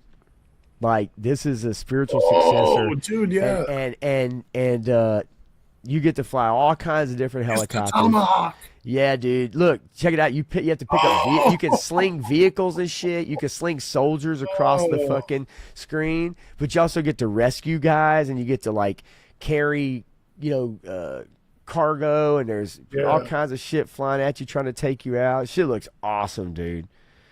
Like it looks fucking awesome. I remember Akari Warriors was badass. Oh, Akari Warriors was a jam. Yeah, for sure. I love playing Gauntlet too. I loved Gauntlet also. Yeah, Gauntlet was great. There's so many games that it's like, they didn't have to be, graphically unbelievable. It's just they had good gameplay and they weren't extremely complicated, right? Difficult, some of them, but not complicated. It's just you wanted to replay them. Yeah, you play them over and over again. I remember we were playing Gauntlet one time, and my buddy's dad was in the chair just killing beers. And I remember, like, clear as day, this dude's out cold snoring because he drunk himself into just to sleep. And we were playing the game, and one of the kids got the old odor of repulsiveness, and he'd never really played Gauntlet yet. And he goes, "What does that mean?" And his dad, like, automatically just woke up and goes, "Means you smell like shit."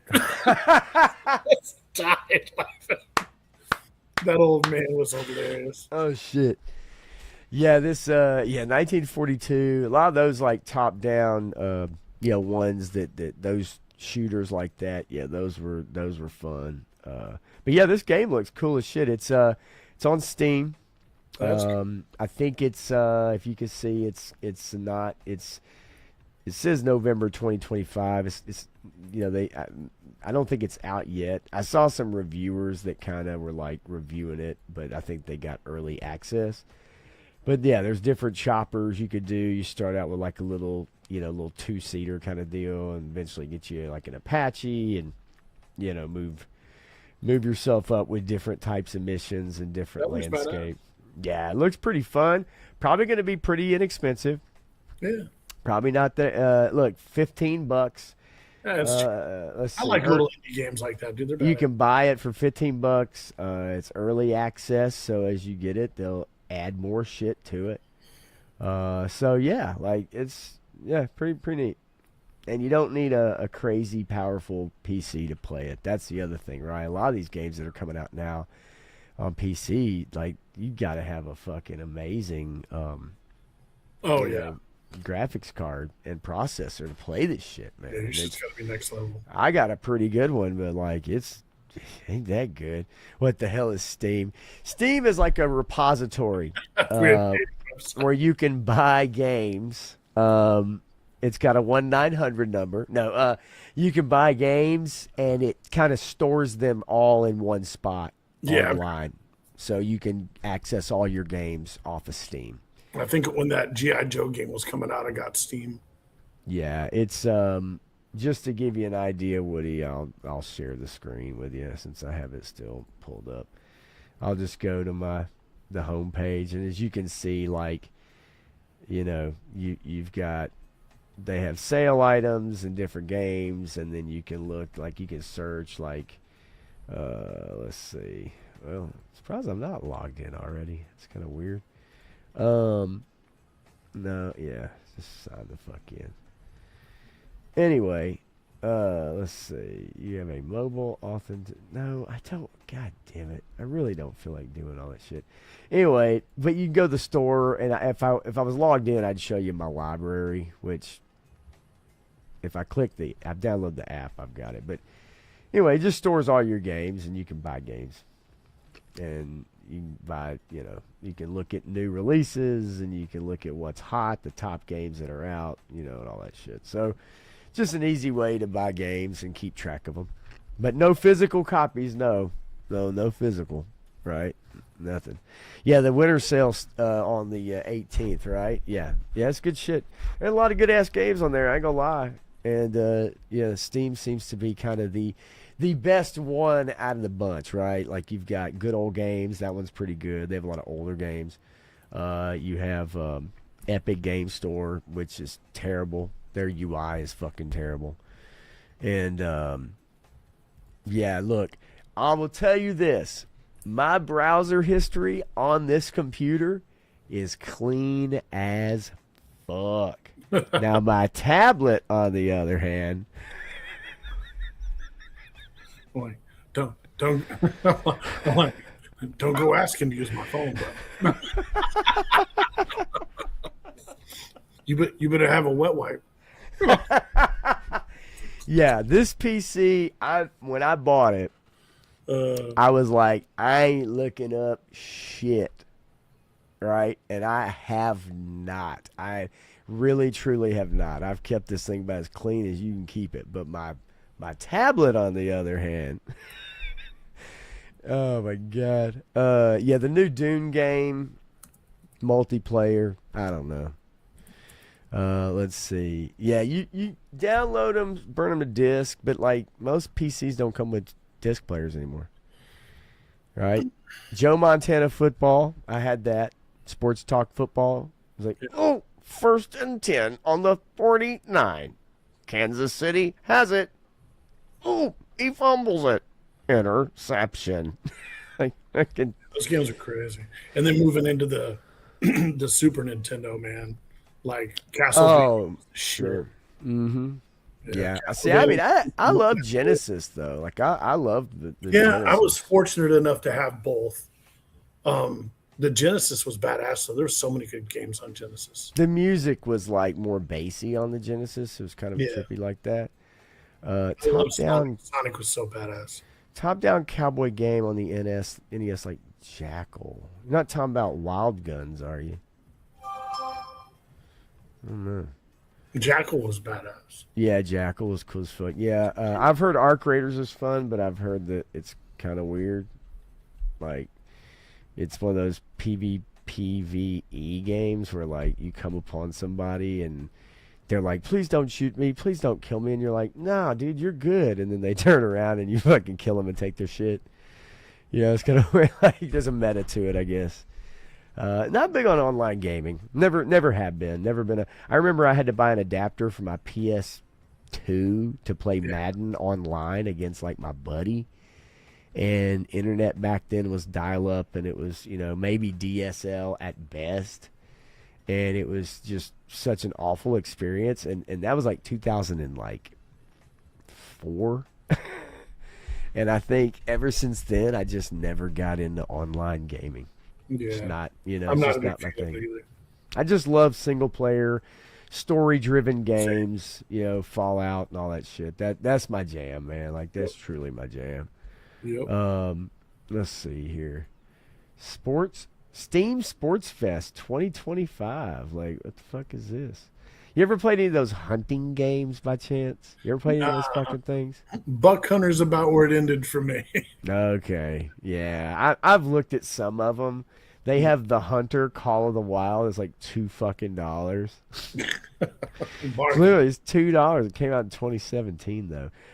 There are some pretty good sports games, but yeah, I'm Dude, I used to play King Griffey Jr. on the. Oh my god! Crazy, Yes, Yeah. that game was the fucking jam. I'm with you. I used to play it with my buddy Ricky all the time. I will tell you this: the thing about that game that was really fucked up was you could literally go in and switch up your starting lineup and dominate from the straight. Sure. Like you could just hose somebody that didn't really know their players. Yes. Yeah, we had.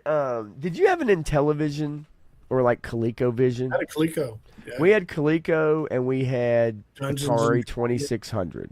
And Indiana Jones. Oh god damn it, that Yeah, we used fucking to play game. like crazy. I didn't know as a kid that you needed 2 controllers for that game. Like you needed someone else playing the other controller.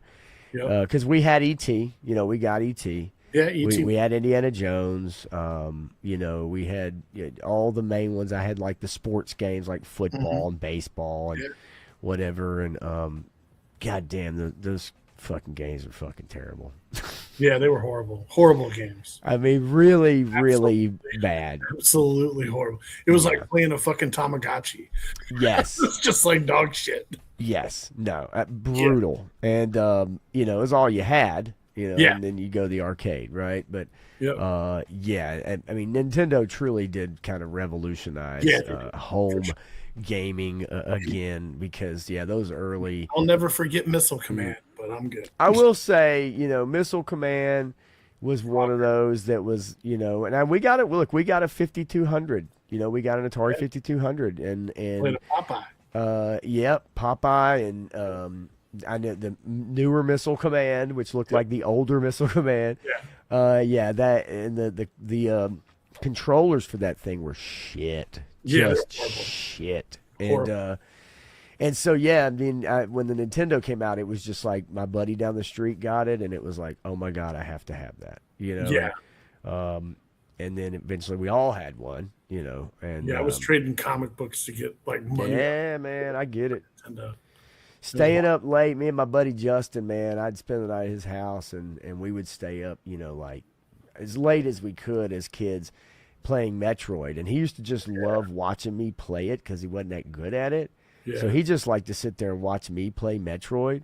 But the game we used to geek out on all the time was pro wrestling. Starman. Man, bro.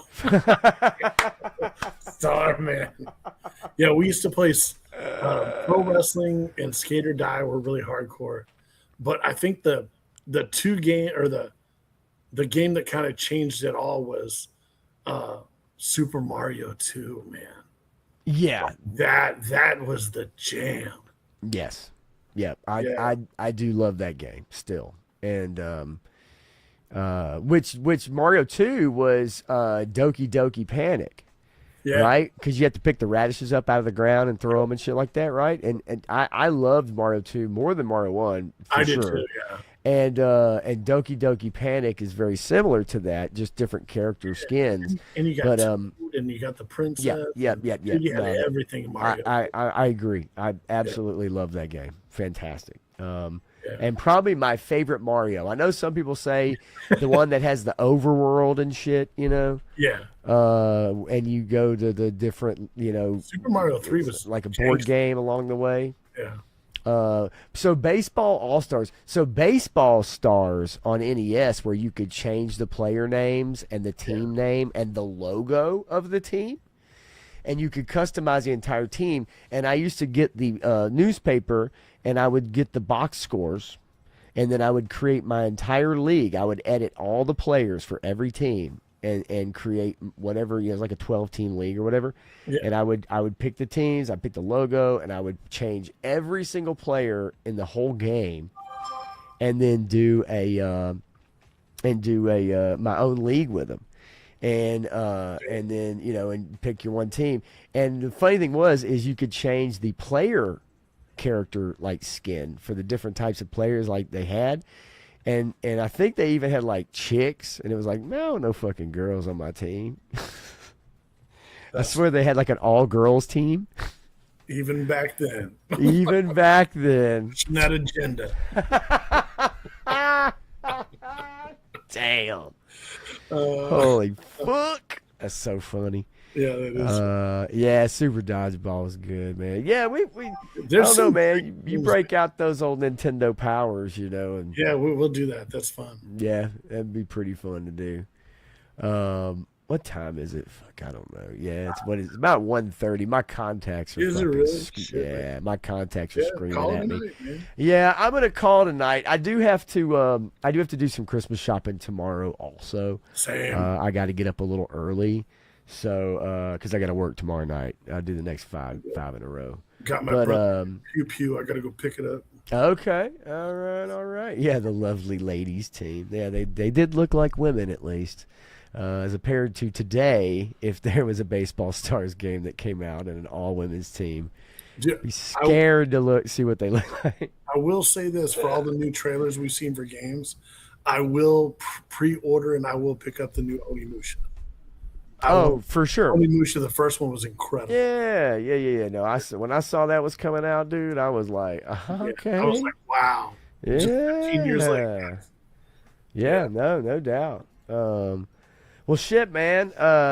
Thanks for hanging out with me tonight. Yeah, man. Like I said, no roadmap really, but I was just kind of chilling and it's like, got nothing going on. So Yeah, I literally just why rolled back not? and had lunch or dinner, and I was like, yeah, man, I ain't got shit going on. Yeah, sweet. Well, we'll definitely do it again, that's for sure. And let me know about those Nintendo Powers or whatever, man. Yeah, that'd be fun to do. Yeah, maybe. Bring up those games or whatever and Be in look St. at Louis 'em. on Sunday. Okay. Yeah. All right. Giant Toy Man. It's called Toy Man. It's a huge toy convention. It's the Okay. last one of the year, so it's usually super huge. Shit. Yeah, send me some pictures. Yeah, we'll do. Yeah, man. Let's see. I'm trying to figure out what else. I don't know. I guess Sunday. I do need to do a stream on Sunday. For sure, since I did skip last week, but Yeah, you did, didn't you? I did. I just had some shit going on, and then I knew I was going to be on with Matthew. I knew he was going to be on with my cousin, and so it's like I figured tonight at least I'd jump on for a little bit and kind of make up for it a little bit. And Dude, yeah. Maybe whatever. We can talk about all the guys in Germany that have been assassinated in the last 40 years. Holy shit! Yeah, right. I haven't even gotten into any of that shit, Dude, right? Like, wait, dude, it's just ridiculous. Have you seen? You need to see the video of Kirk's wife with the crazy face with the can of sodas, and somebody dubbed in some demon voice. It's the best. Oh my god. I was like, great. Okay, yeah, it might be worth doing. What'd he say? I said might be worth doing, for sure. There's definitely some odd shit going on. Oh, there's always odd shit going on. The whole Kabuki theater continues. All right. Well, I'm gonna pack it up here and get these contacts out and. Not on that. Yeah. Need to get up and move around too, man. If I sit for too long, it's like my sinuses all just start to kind of like settle. Yeah. And so that's why, like, a couple times I like standing, Man, raising like the desk and watching. standing. I know. I'm I know. You are. You're gonna be. You watch out. Fuck, you're gonna end up on Piers Morgan before you know it. I'll be trying to get him to say those special words. I hope so. All right, you crazy kids. Look, I guess Sunday night. I'll be back Sunday night to hang out and doing an unfiltered. But yeah, thanks for hanging, y'all, and chilling tonight for a little while. Just something to do. And then Scott, always, I'll hang out for just a second, man, before we bang out of here. But yeah, anyway, I guess I'll see you guys in a couple days, and hopefully maybe you'll see Scott sooner than later. All right. Yeah. All right, y'all. Take it easy, man. See